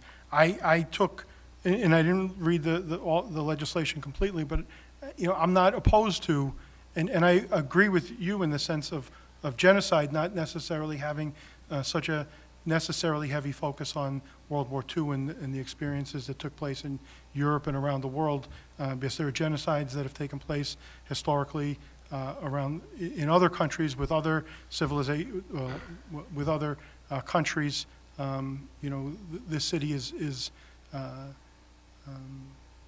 very good at recognizing the ethnic makeup and background of our population, our citizens. I mean, the Armenian genocide is something that this city has recognized since I've been living here for 20 years or so, and I don't know how much of that is taught in the Holocaust and World Genocide course. I hope some of it is. I mean, there were the Ukraine, which is obviously in the news now. There were atrocities that took place under Stalin, you know, back in the early 30s and things along those lines, which, again, I'm not sure how much of that is taught, but those are all things that should be taught, because it's important for people to learn. One of the things that, you know, and I'm kind of going a little off subject here, and I'm going to take some liberties, Mr. Mayor. You know, one of the things that we just experienced is World Holocaust Day, right? We recognize the liberation of Auschwitz in World War II when we bring it back to the Jewish Holocaust. And, you know, there are programs that take place all around the world, including here on the North Shore, and usually there's a program that takes place by the Holocaust Center of the North Shore, which is now with Salem State University, right here at the Higgins. Peabody hosts that for the North Shore, and we've done it, I think, ever since Mayor Betancourt's been here, and when Mayor Bonfanti was here, it was an important thing to do. And this year, it was done online, through a Zoom because of COVID and things like that. And you get to see things through Zoom that you don't see when you're in person. And one of the things you see is the names of the participants in the Zoom. And I looked at it, while I was going through while I was present for the ceremony and the lecture, and I see most of the names are, and I might be sounding as if I'm anti-Semitic here, but most of the names look Jewish, right? And they sounded Jewish, and those are people that were already familiar with those events. What I'm worried about, and what the governor is worried about, and what the legislature is worried about, is people who aren't privy to those events because of whether it be their ethnic or religious backgrounds. And so I'm not opposed to making Holocaust and genocide studies a mandatory class and seeing increased number of sections and increased commitment to that. We see not just anti-Semitic activity taking place next door, right? Continuing to take place next door in Danvers and other places, Swampscott, people of powerful positions, police officers, and other people who were continuing to treat people improperly based upon some crazy, irrational thoughts. So in any event, I don't know if the history sequence that you're suggesting to change increases or encourages people to take, Holocaust and world genocide studies, but I don't know that we need that. I think we can, as a policy, as a legislative body, make that decision. Like I said, we control curriculum, and it's something that I'd like to, and I talked to Mr. Amico earlier today, I'd like to see in his subcommittee, because I'd like to advocate for it. I'd like to see if we can ensure that every student in Peabody that goes through our middle school and our high school has a semester-long course. I'm not talking about a week of world history or a week of U.S. history on this subject. It's an important subject and something that clearly needs to be taught better. We're not doing a good job of teaching it because those thoughts still exist in people. So we're doing something wrong. And I include us as school committee members because we set curriculum, we create policy. We're doing something wrong when it comes to this area of study, and we need to make improvements for it. So I've clearly spoken way too long, and as some people would say, I need to land the plane now, so I'll land the plane. I thank you for coming here. We do need to talk about all of these things a lot more, and so I know Ms. Carpenter asked for you to share this with the 8th graders rising up. Please don't yet. Please get it in Mr. Amico's subcommittee so that we can flesh out a lot of the great ideas and great thoughts that you have so we have a better understanding as to the why. Just to kind of close on that is, this gets us to next year when we expect to really engage in that long-term work of really what we need to be offering. So all of this work is to kind of set up the work that we need to do. And I agree, if there are requirements that we want to add, that's a long-term conversation process. I mean, one of the conversations we had, last year was, we had the mandate of the Action Civics Project.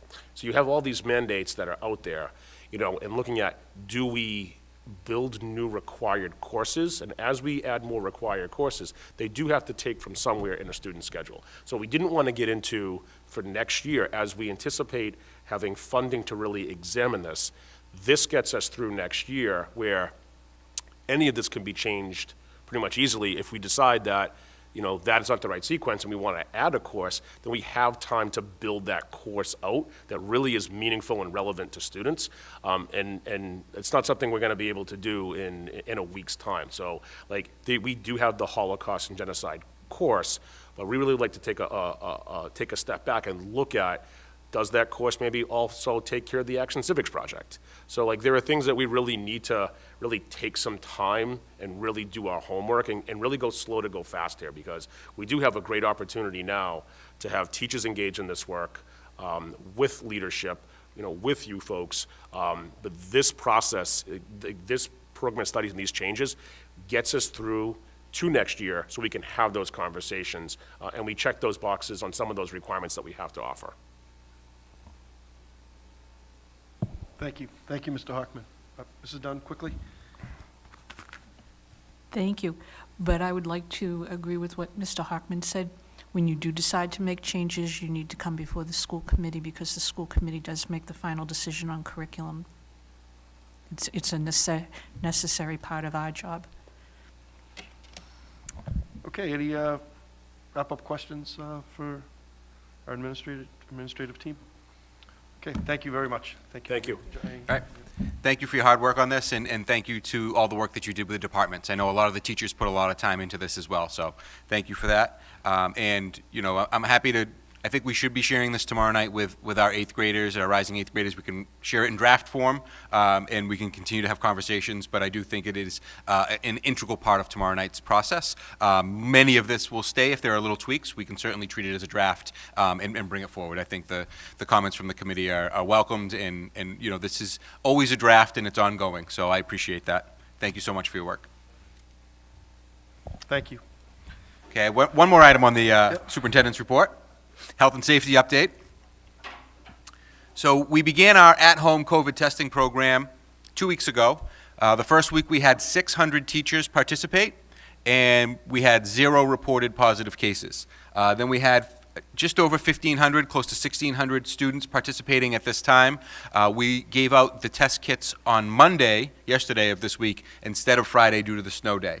And we only received 2 positive cases that were reported to us. So overall, we have over 2,000 people participating. Seems to be going very well. Families can opt in at any time. We update our order each week, and so people get those every other week. This Friday, teachers will get their second packet of tests, and then the week before vacation, the students will get, that Friday before vacation, they'll get another test. So again, families can opt in at any time. We are continuing with our symptomatic testing in school, so anyone who is experiencing symptoms in school can be tested still in school, free of charge. And we will no longer be doing identifying any close contacts in school. So as part of this, as DESI's program, and we mentioned this last week, but I want to just reiterate, we will not be identifying close contacts, and really we're moving towards a situation where people are asymptomatic and they are free to test at home. We're expecting them to come to school. We're supporting that. And if they are having symptoms, we are recommending that they get tested. So we have continued to see declining numbers of the positive cases, which we're trending in the right direction. So here's an updated slide, and you'll notice that the January 5th date, that was the week that we had over 300 cases per week, and then we went down in the 200s, 100, and as of last week, we had 65 cases district-wide, which is significantly lower, and we're anticipating that number coming way down. I'm hoping that we get to these numbers here in October, where this October 27th, we were in single digits for an entire district. So I think we're a couple weeks away from that, but we are certainly getting close. Our vaccinations continue to go up a little bit. This is citywide. As a city, we are 73% fully vaccinated, and in our 12 to 15-year-old groups, we have 80% with 1 dose and 70% with 2 doses. In our 16 to 19 group, we're at 82% with 1 dose and 74% with the 2 doses to be considered fully vaccinated. We're not quite at that 80% threshold, but we are incrementally climbing up. This is a slide that I shared, and this is the last slide of tonight's presentation. This is a slide I shared a few weeks ago when DESI extended that mask mandate. So the mask mandate is set to expire on February 28th, and we had all of the requirements. This is our last meeting prior to February 28th. I know that there is an appetite on this committee to, when the governor or DESI goes to local control, that we would have that option. So I would like to leave it here for discussion on that. I know some committee members have expressed that they would like to speak on that. We have done a very good job of following the DESI mandates, and it's served us well, and we've maintained a safe environment in school. And, you know, I would support, you know, on February 28th, if this mandate isn't extended, I would support, you know, going optional masks in all of our schools as we return from school vacation on February 28th. Okay, thank you, Dr. Vidala. Any questions, Mr. Hockman? Thank you, Dr. Vidala. Can you back up 2 slides? One more. Yeah. So, first of all, thank you for reminding us as to the DESI mandate, and it hopefully sunsets on February 28th. I just want to point out a few things, or maybe ask you some questions through the chair. On September, for each of these weeks, I won't go through them one by one, for each of these weeks, was there a mask mandate in all schools in Peabody?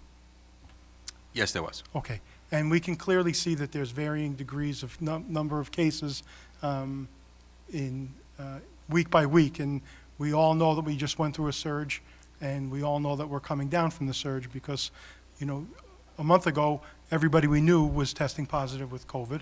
And now I don't know that I know anybody who's tested positive for COVID in the last week.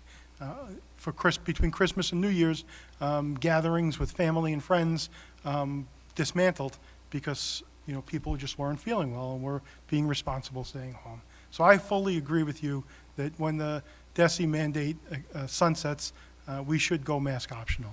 And I'm going to make a motion at this point that we follow the recommendation of the superintendent that on February 28th or March 1st, I guess, when if DESE takes no further action and their mandate sunsets, or if they remove the mask mandate, that Peabody go mask optional for grades K through 12. Thank you, Mr. Hockman. Open that up for, well, the motion's been made. Do we have a second? Second. You heard the second on the motion by Mr. Olympio. Open it up for discussion. Mrs. Carpenter, then Mr. Amico. Thank you. Through the chair to Mr. Hockman, would you amend your motion? We have pre-K as well. I thought you were going to ask me to amend the motion to February 17th when Sharon Cameron and the Board of Health is going to take some action, I hope, for the city of Peabody. But no, yes, Ms. Carpenter, I will amend my motion to pre-K through 12. Thank you. Yes, the Board of Health is meeting Thursday, February 17th, and I expect a pretty serious discussion on the mask mandate. I know that's on the agenda. Mr. Amico. Thank you, through the chair, and I agree with Mr. Hockman. I do personally want to wait for that February 17th meeting with Ms. Cameron. She's been our go-to person, our star, probably the most important person in the city over the last 2 years. I'd like to get some more guidance there, but I will give you some updates. My laptop I get updates from Boston Globe. Boston Globe has an editorial today to lift the mandate, the mask mandate in schools. So if the Boston Globe is saying that, you know, I think that's it's got to, you know, that's important to me. Where they were leaning on the other side for a long time. New Jersey, New York, Virginia have all lifted their mask requirements, and as of right now, 77% of Massachusetts residents are fully vaccinated. I think that's a big deal. So, Mr. Hockman, although I agree with you, I would be okay with having a special meeting, Zoom, at midnight on February 28th, and we can go from there if you want, but I certainly agree with you. Okay, thank you. Any other comments on the motion? Mrs. Dunn.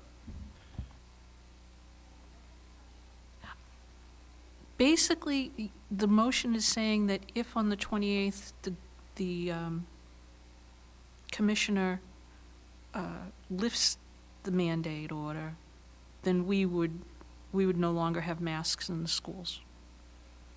Yeah, so right now, it is in effect till February 28th, and then at that time or sometime before, the commissioner could extend that to a further date. But if no action is taken, then it would expire on the 28th. Do we know currently, do we have 80% of our students and teachers vaccinated? That was another benchmark. We do not. We have 88% of our teachers, but we are not at the 80% threshold for our students. How close are we, do we know? It varies, but we're not, it's not something I anticipate us getting to prior to the 28th. Okay. All right.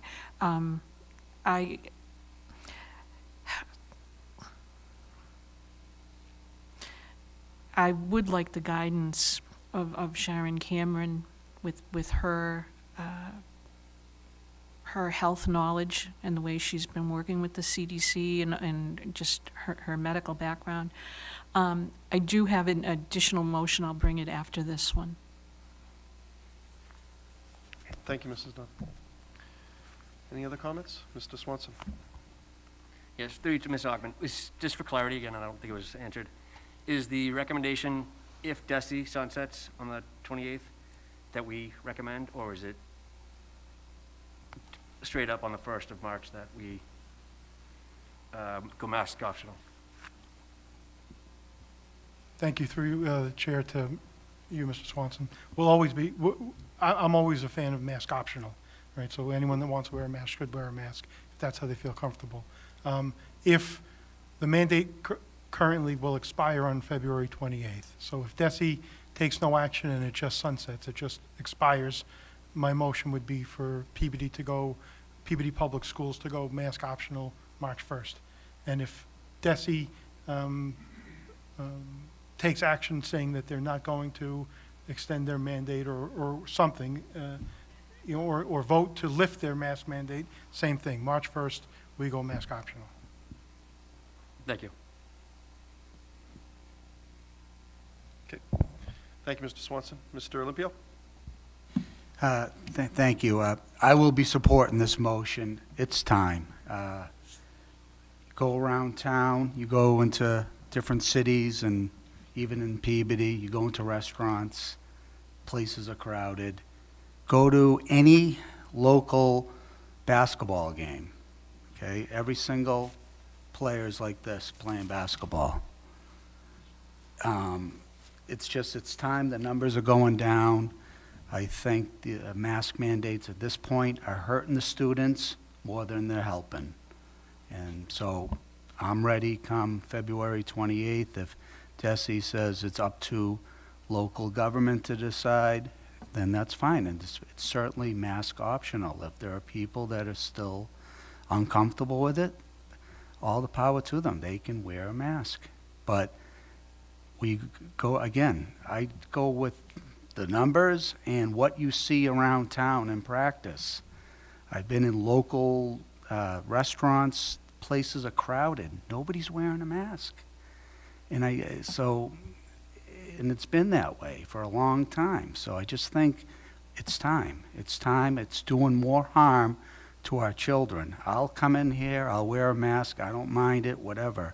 But the kids, it's hurting the kids. It's hurting their learning. It's just, we have to get ahead of this and get the kids back on track. So I am in support of this motion. Thank you. Thank you, Mr. Olympio. Mr. Miko? Thank you, through the chair. I'll just add one thing.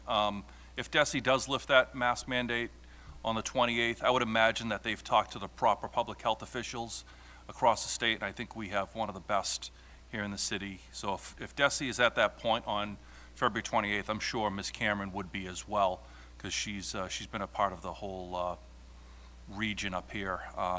So I would support that then. Okay. We have a motion. Roll call vote, please. Mr. Olympio? Yes. Mrs. Carpenter? Yes. Mr. Amico? Yes. Mr. Hockman? Yes. Mr. Swanson? Yes. Mrs. Dunn? No. Okay, thank you.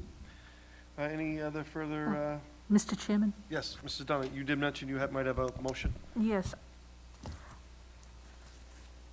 I would like to make a motion that if, in the interim, because we do not have a meeting within the next 2 weeks, if in the interim between now and the 28th, if we do hit that 80% mark, I would like to ask the committee to authorize Dr. Vidala to apply to the Department of Education, of Elementary and Secondary Education, for the waiver to allow us to have the mask mandate lifted, so that that would put another mechanism in play.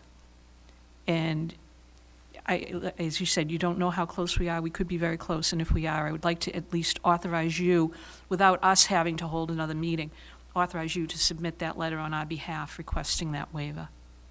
So moved.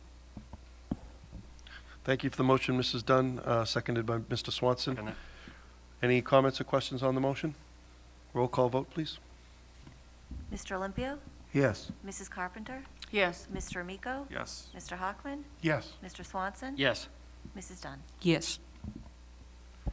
All right, thank you. Anything Thank further you all. to That report? concludes the superintendent's report. Okay. Thank you, Dr. Vidala, for the report. Now we'll go to public participation. I did mention earlier in our comments, but we didn't typically, I announced that we certainly would open up for people that are here, but also on the Zoom platform. If there is somebody through Facebook that would like to speak, please raise their hand. In the meantime, we do have a comment here, so Karen, come on down.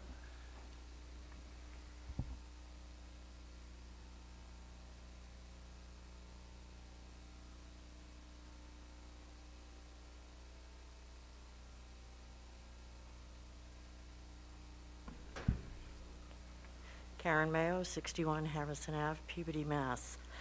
You probably all know what I'm going to say. I disagree with this board on the mask mandate. I have a 90-year-old mother that I am trying to protect. And if we don't have our students vaccinated to a certain level, how can you say to take them off? You're putting more people at risk. And it's not just the people in the school. That's what you need to realize. It's my family. It's your family. It's yours. And for those that don't live here, it's also yours. How can you turn around and say, well, we'll take the masks off if this happens, knowing we still have kids who are not vaccinated? And don't get me wrong, we still have teachers and probably adults that aren't. I will honestly say, yes, I am fully vaccinated. I did that to protect the kids in the school and my family and everybody else's. So I gather it is okay that people that did do the right thing in their mind, because not everybody believes in the vaccine, and I agree with that, that we would still have to wear a mask. That would be my option, to protect my family and to protect you and you and you and you and you and you and you and you and your families. Anyone that has older adults or immune compromised kids, they are going to be at risk. And you're saying that's okay. I'm sorry, I disagree with you. I think you need to take that into consideration. There's students that can't get the vaccine, and that's all right by all of us, I guess. I totally disagree. I would hope you would wait and see, even wait till the spring when we can open the windows. You know, and I'm hearing, well, you've gone out and you've seen them at a basketball game, at a restaurant. Do you want to know the last time that I actually was in a restaurant with people? Prior to March 19th. Why? Because I'm trying to protect people. That's so bad. Yes, I do go out once a week to a restaurant. You want to know what time? 7 o'clock in the morning. You want to know how many people are there? 4 of us for breakfast. Eat and leave. For what reason? You know, you're saying it's hurting kids. It's not only hurting kids. It's hurting the adults. It's hurting people that worry about others. And that, I think, is one concern you're not taking seriously. God forbid any one of your children had something where they could not get that shot or get something to prevent it. Because now you're all saying even the masks don't matter. You know, they're even saying on the TV, you can say what you want about the Boston Globe, but even the doctors on the TV have said, don't jump the gun. And you guys just did it. And I'm sorry, I'm disappointed in you. That's all I have to say. Thank you. Seeing no other people here, open it up. Are there any comments? Anybody raise their hand on? Seeing no one on the Zoom platform. Okay. We do have 2 written communications.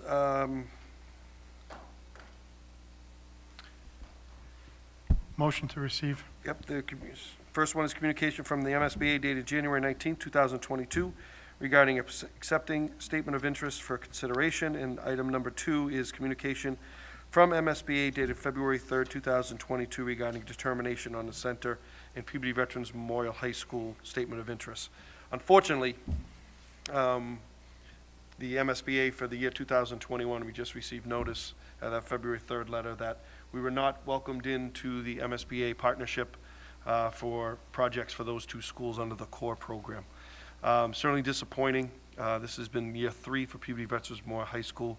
And obviously, we all agree, we've been talking about this for some time now, for a few years at least, that both of those schools are in dire need of repairs and rehabilitation and even potential new schools. So I suggest that we reapply as quickly as we can and put forward these schools again under the core program. I think we have a little bit of time. I think it's due in April, but I'm ready to jump on these pretty quickly. But this just shows, typically, we would receive notice in October, November about our applications under either the accelerated repair or the core program.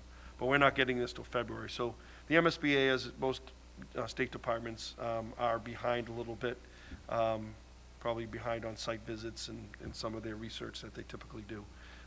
We've had great support from the MSBA over the years, certainly with the Higgins Middle School, now the Welch School, which is moving forward in a very positive way, and a number of other smaller projects, roofs and boilers, that we've done in the past. But these are certainly 2 projects. I don't want to speak for everybody, but I will, because I think I can on this topic. Everybody is feels really strongly about moving forward with these 2. So, Mrs. Dunn, you know this well. I'm going to turn over to Mr. Hockman. He had his hand raised in a moment, but can we make a vote right now, or should we mark this up for the next meeting for an official vote at that time?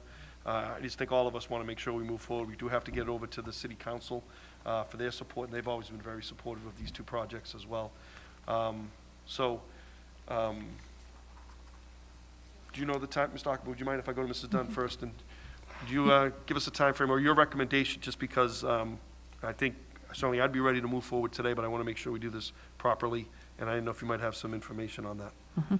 What we should do tonight is, whether we need a motion or not, is declare that we want to submit another SOI and pull everybody together to prepare that. And then when the SOI is ready to be submitted, we will have to take a vote of the school committee, very specific vote, and we will have to send it over to the City Council. So basically, we need to get ready for that very formal vote on both SOIs, and if there are any others we want to submit. And then we should put that on our agenda. It actually may be able to go on our next agenda in March 8th. And at that time, we could also make sure that we put it through to the City Council, because in order to submit it, we need to have their vote as well. And the deadline is April 29th, so I'll look at the calendar, but we definitely have time under the MSBA regulations and under our own 2 board schedules, but we do have to get those 2 formal votes a couple weeks in the future, but we do have to do those. But for tonight, I would say yes. Yes. In a nutshell, I'll give you the speech I give every year to the City Council. We have to submit this, because you can't win the lottery if you don't buy a ticket.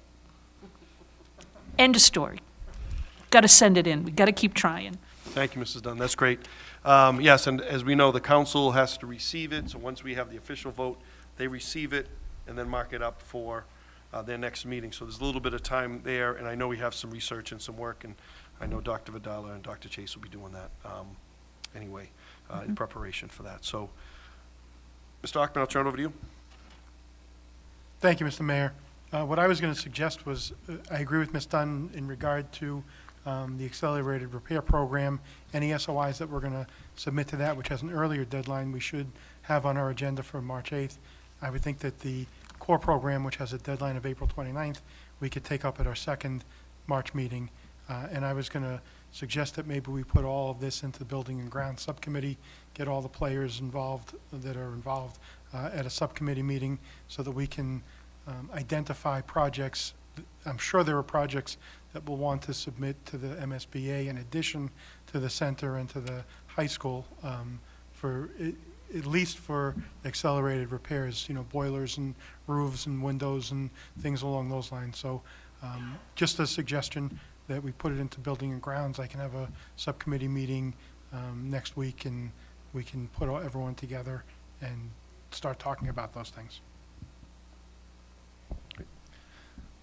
Any comments? I'm certainly open to that. The only thing I think, just thinking ahead, Mr. Hockman, in terms of timing, I think we should probably keep both on for the March 8th date. So we would vote on March 8th, then get it over to the council for their second March meeting. Then they would receive it, mark it up for that first April hearing. I don't want to wait until the second April meeting. That makes sense.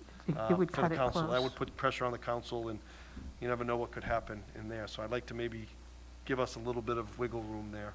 So maybe, but I think you're absolutely right. We need to get some information in terms of a potential statement of interest for the accelerated repair program, which is required earlier. I'm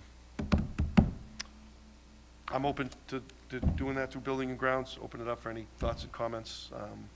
We can get Mr. Hayfee and some of his team members here. Yeah, I would definitely suggest that the Building and Grounds Subcommittee meet with Mr. Hayfee and Mr. Scanlon to determine if there are any accelerated repair projects that the district should submit for, because that is a shorter time frame, and those are different projects. Great. The two big ones that require the more lengthy preparation would be the high school and the center.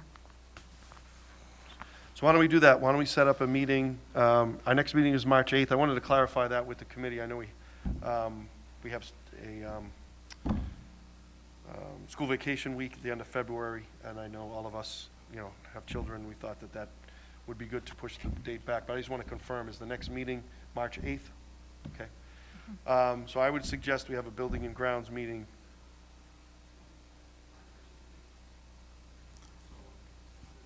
Yeah, Mr. Amico, Mayor. I just want to that's why I want to clarify March our 1st, we're schedule. looking at some budget meetings before the March 8th meeting. That's what my understanding. We're going to do some budget on March 1st, but the actual next regular school committee meeting Okay. is March 8th. All right, just wanted to make sure. All right, So I thank you. suggest that Building and Grounds meet either prior to that March 8th meeting or a date earlier.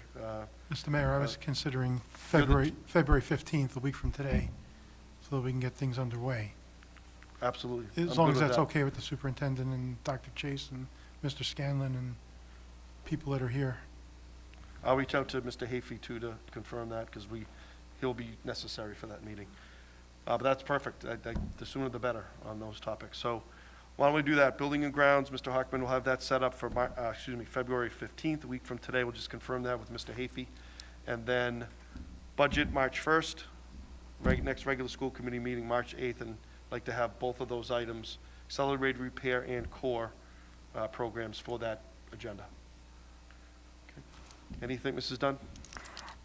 Mr. Chairman, was there an accelerated repair last year we had submitted but didn't get approved? I don't believe we did. I know we had the west school roof that was put in the year prior that we did get approval Look at for. that, yeah. That's moving forward and progressing as it should. And I expect to work there later in 2022. But no, I don't believe we had another one. I think we just focused on the two core statement of interest.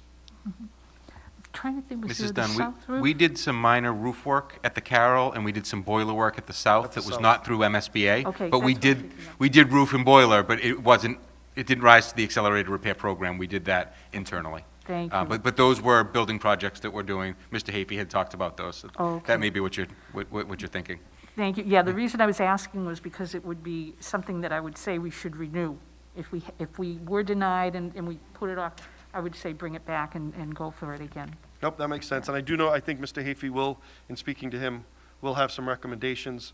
I don't know if they will rise to the level that we would put forward an accelerated repair statement of interest, but there are definitely some projects coming up that he sees that are going to need some attention, so. Good, let's confirm that tomorrow, Mr. Hockman, but that should work. I just want to confirm with Jim before we cement that meeting. Mr. Chairman, do you need a vote? I don't think so. I don't think we need a vote tonight to say, pull all the paperwork together, let's get rolling. I don't think. No, you know what, let's do a vote. Okay. Let's just, I want to make sure Yeah. we show that this is, we're solidly behind it, and the more votes we make, just backs that up. The more paperwork we Why have. don't we just do Okay. that, this I'd like to motion make a motion Mr. Mayor, we that do we have a billboard renew, too, you know. that we renew our application for the core program for the high school and the center school statements of interest, and request that the staff begin working on those statements of interest to prepare them for submission. So moved. To prepare them for discussion on March 8th and for preparation for submission of a statement of interest. Second. Okay, you've heard the motion by Mrs. Dunn, seconded by Mr. Amico. Let's do a roll call. I think I know how this is going to go. Mr. Olympio? Yes. Mrs. Carpenter? Yes. Mr. Amico? Yes. Mr. Hockman? Yes. Mr. Swanson? Yes. Mrs. Dunn? Yes. Okay, excellent. Thank you for that. Now we'll go to subcommittee reports. Let's just run through our subcommittees. Education, Mr. Amico? Yes, through the chair, if we could set up I'd like to set up an ed subcommittee meeting through either Dr. Chase or Dr. Vidala, and invite some of we'll invite the high school there, and anyone else is welcome, and maybe discuss some of the items that were brought forward earlier at this meeting. Thank you, Mr. Amico. Finance, Mrs. Carpenter? Nothing to report. School safety, Mr. Olympio? Athletics and wellness? Thank you, Mr. Mayor. We had a robust discussion earlier tonight, and I've already asked for and received contact information for presidents of the various booster organizations at the high school. So I do plan to have a meeting and invite them to it. I will let everyone on the committee know when that meeting will take place. Sorry. And I also want to congratulate. We have a lot of congratulations to toss around tonight. I think we had a boys and girls track team win the conference over the past week. The boys basketball team punched the ticket to the tournament this past Sunday, even though they were all wearing different sneakers. The girls basketball team has punched their ticket to the tournament a while ago and on their way to rankings and recognition. The girls hockey team, I think, has punched their ticket to the tournament. I think we have a wrestler, and I forget his name, and I'm embarrassed by that, who won a conference title for his weight class, and he also won something else. Dr. Lord shaking his head. Yeah. And I know Will Pinto. Yes, Will Pinto. That seems to be a great partnership that we've developed with Saugus for that wrestling cooperative. So there's, and I hope I'm not missing any winter sports that have achieved some success so far this season, but we're proud of what they're doing, and we're happy to see them succeed and wish them luck in their future games and tournaments. Thank you, Mr. Hockman. That's great. Equality and standards, Mrs. Dunn? Okay. Parent and student advisory boards? Actually, Mrs. Dunn? thank you, Mr. Chairman. We had a parent advisory board meeting on January 26th, and the guest of honor was Dr. Vidala.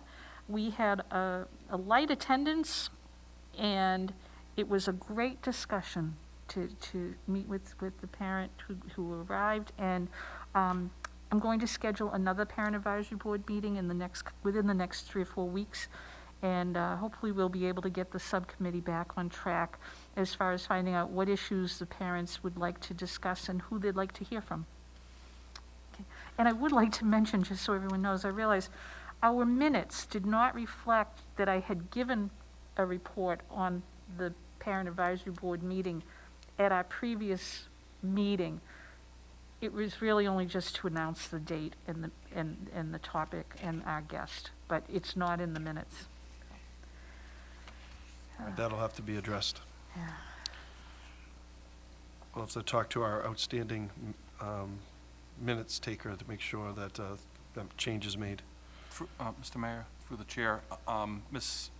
Dunn, I believe there was a cutoff somehow in the video at the last meeting, so that's why some of the issues, like your minutes weren't in there.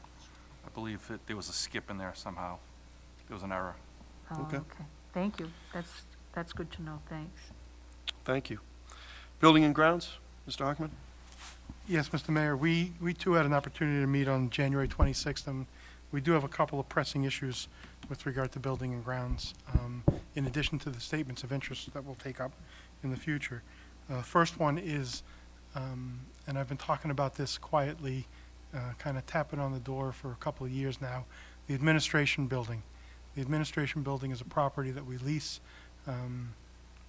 We closed the Kiley, believe it or not, 4.5 years ago, because the administration has been in Lowell Street for 4.5 years. And at the time they moved over there, they signed a 5-year lease that's set to expire June 30th of 2022. I bring it up every year at the budget because there's a budget line for the cost of that property, and in the 2021-2022 budget, it's $95,000.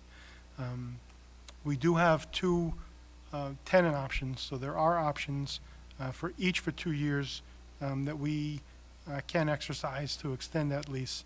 We certainly don't have the time to move the administration out of that property by June 30th, 2022.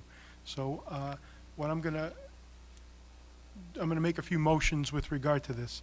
First motion I'm gonna make is to, and I don't know if it's through the mayor or the superintendent, you guys can tell me who wants to take it on, to contact the landlord for that property and negotiate a 1-year option so that it would carry us from July 1, 2022 to June 30th, 2023.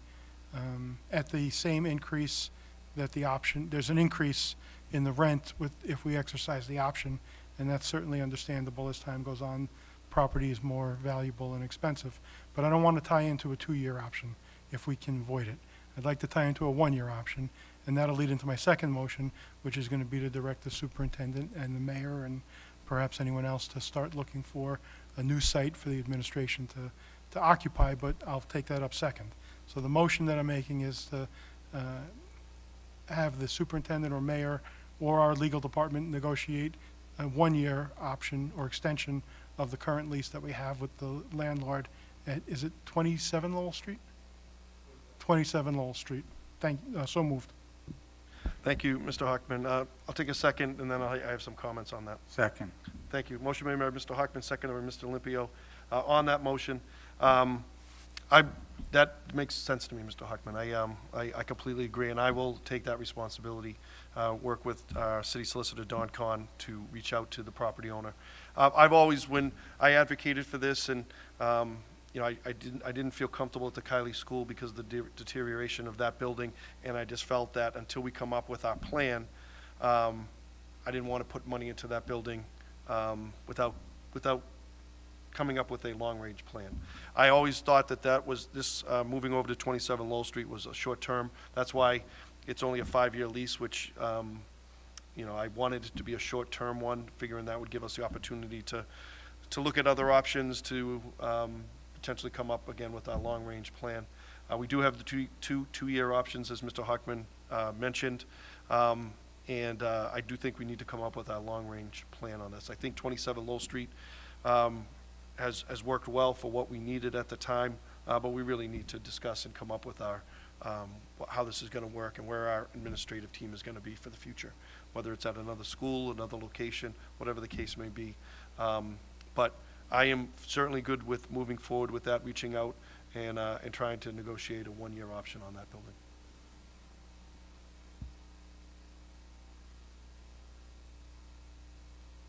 Sorry, just obviously new to the process and all. Do you think that we have a half a year left on this, 18 months, you can have a location identified and put things in motion? What's the reality of? Yeah, I think we need to put that front and center over in the Kiley School building, which I know has been another discussion. I think we've gotten sidetracked on some of these bigger picture items because of COVID and, trying to help people day to day and work through some of these issues. So some of the bigger issues, long-range planning issues, were kind of put on hold. But 27 Lowell Street, Kylie, I think have to be discussed, the futures of those buildings. That'll be a challenge, certainly. A lot went into the move to bring them from the Kylie over to 27 Lowell Street. And, there were some difficulties and challenges with that. So I think if I can negotiate a one-year extension or a one-year option, maybe with, continuing one-year options, that'll at least give us some flexibility or some wiggle room, but kind of put us a little bit more pressure on us to come up with our long-range plan. Thank you. My next question was if you'd have option for a second 1 year. Thank you. Yep, that's. I'm going to try to see if we can turn those 2 years into one-year options. Okay. Any other comments or questions on the motion?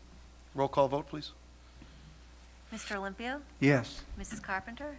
Yes. Mr. Amico? Yes. Mr. Hockman? Yes. Mr. Swanson? Yes. Mrs. Dunn? Yes. Thank you, Mr. Mayor. So that leads to the second motion I'm going to make in regard to the administration building. And the motion is to ask again, I don't know if it's the superintendent or the mayor or the administration, to start looking for a suitable location for the administration within a municipal building. So moved. Second. Okay. You've heard the motion by Mr. Hockman, seconded by Mr. Olympio. Roll call vote. Mr. Olympio? Yes. Mrs. Carpenter? Yes. Mr. Amico? Yes. Mr. Hockman? Yes. Mr. Swanson? Yes. Mrs. Dunn? Yes. Thank you, Mr. Mayor. And then the second item that we did discuss, and thank you for the segue, was the Kylie. Realizing that we're 4.5 years into the lease at Lowell Street, really I think Mr. Olympio used this phrase, I got punched in the nose, realizing that the Kylie's been vacant for 4.5 years. It's a long, long time. Mr. Scanlon was kind enough about a month or 6 weeks ago to provide me with some information regarding some federal funds that have come through all of this COVID relief that we may be able to leverage and utilize for some of the renovation at the Kylie building. And we talked about this a little bit at the subcommittee meeting. There's a lot of federal money that is available to and has been used by other municipalities for windows, HVAC systems, and I would even think maybe even roofs if they weren't able to support an HVAC system, although that may be stretching it. And that's something that I'd like to explore with the hope of reducing the cost of the renovation of the Kylie that we would experience if we were to renovate that building.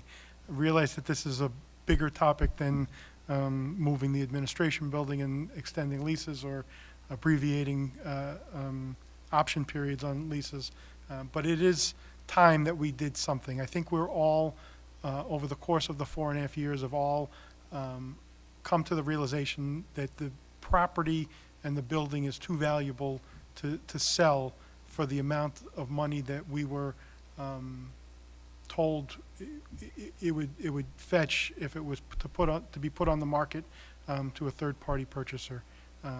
We did get an estimate several years ago, which is stale. The estimate for repairs was about $12 to $15 million. And I know the mayor and I had a conversation about that would be less than our contribution to a renovated building if we did partner with the MSBA, if they were willing to partner with us on a statement of interest for renovation of that building.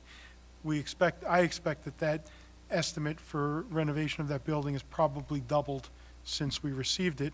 But if we can reduce some of that exposure and some of those costs with some of this federal money for, like I said, windows and HVAC and other areas that would improve ventilation in the building, which is what the federal money is designed to do, it may put us back at least in that ballpark. I don't know if it'll bring us back to that number completely, but I think it's time that we did something. So I'd like to continue on with that exploration and perhaps come to a decision in the near future. I'm not expecting a decision tonight. I wouldn't put anyone on the spot like that tonight, but certainly something by, mid to late spring of this year, if we could spend the next couple of months exploring the opportunities from federal money and perhaps other grants, and then seeing what capacity the city has to make a capital expenditure of this nature. Thank you, Mr. Hockman. Yes, that building is in serious disrepair, and certainly that was, I felt the same way when I encouraged and advocated to move over to 27 Lowell Street, and it's only grown worse.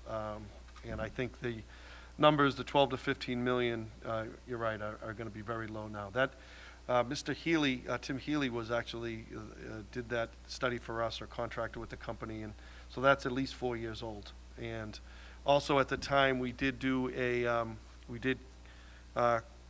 contract with a real estate appraiser who came in to kind of give us a market analysis of what we would potentially be able to sell that building for. And I was surprised that it was lower than I had thought. But again, that was also 4+ years ago, and the market in Peabody has done extremely well, and that may change as well if that's something we wanted to look at, which I'm not really thinking that personally at this point. But we can look at those options. I would ask, Councilor Dave Gamache has been, he and I have had a number of discussions about the Kiley School as the new Ward 5 councilor. I would just, Mr.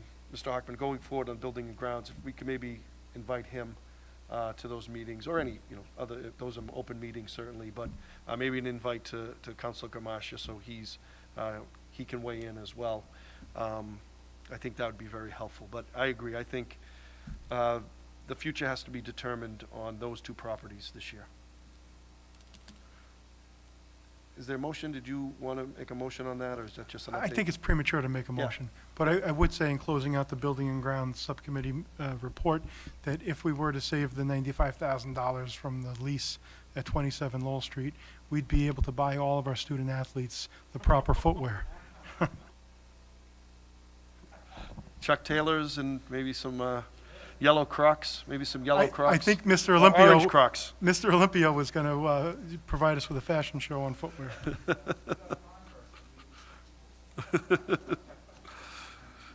Yeah, on this topic, Mr. Sure. Rico? All kidding aside, if there's someone out there, I mean, 57,000 residents, if there's someone out there who works for Nike or Adidas or someone and wants to make a huge donation, please give Dr. Vidal a call at central office. New Thank Balance. You. Keep it in Massachusetts. New Balance as New well, Balance. yes, absolutely. The Carpenter family. There's a lot of people we can go to try to see about this. I think the girls' hockey team would like all new hockey sticks as well, if there's anyone out there. So let's keep moving in that direction, Ms. Stockman. Thank you for pushing these items. These did definitely get sidetracked because of COVID, and I appreciate your leadership in kind of getting these things back for discussion. I think this will be a year to get those done and come up with our plan. Okay, Special Education Parent Advisory Board, Mr. Olympio? I'll be scheduling something in March to meet right after the vacation. Thank you. Thank you. City Council and Legislative Delegation. Who is that? Mrs. Carpenter. Nothing to report. Great. And redistricting subcommittee, Mr. Hockman. Nothing to report. Okay. All right. We do have one item under new business, the summer foods program that was brought forward by Mr. Hockman, and I'll turn it over to you. Thank you, Mr. Mayor. I want to take a sigh of relief. In my 12 years here, this is the first time that the Peabody Public School Department, Food Services, and other people who will assist with this will take on and take over the food program for the summer when we're not in school. When I first started here, it was Martha Holden and the library staff that would provide the summer program down at the main branch in the library, and then in the last 2 or 3 years, it's been Citizens Inn, Haven from Hunger, Corey Jackson, and Kate and Bree down there that have taken this on, and they've all done a wonderful job. I always thought that it was the responsibility of the school department to feed our children, whether it be during the school year or in the summertime. And I want to commend Dr. Vidala and his team for their leadership in getting this back to our department. So with that, I would, through the mayor, ask Dr. Vidala if you can provide us with the details or some information about this, how people can sign up if they need to, or where we're going to roll this out, and all the good stuff. Sure. Thank you, Mr. Hockman. So no need to sign up. Very similar to years past. This is through, the Summer Foods Program is through a grant through the Department of Elementary and Secondary Education, so it makes sense that we would oversee it. We'll be working closely with Corey Jackson, even though he's in his transition. We will be working closely with Corey and his team to ensure it's a very similar rollout. We'll just have it in-house. And we know we have the contact information for students and families, and we'll reach out. It'll be at the same libraries and parks and the same locations, which we'll be doing some advertising for that as it gets closer, but we will ensure that the program continues. We have applied for the grant. Maureen Rose has already attended some of the DESE seminars about this so that we can have an accurate rollout and make it very efficient. Mr. Scalen's done a good job of working with DESE around setting up the grants and the accounts that we need to make sure that we're bringing in our food service people and paying the stipends for anybody that's working over the summer. So we're excited to roll it out, and more information will be available in the spring. All right, thank you, Mr. Hockman. Thank you, Dr. Vidala. Before we adjourn, Mr. Miko?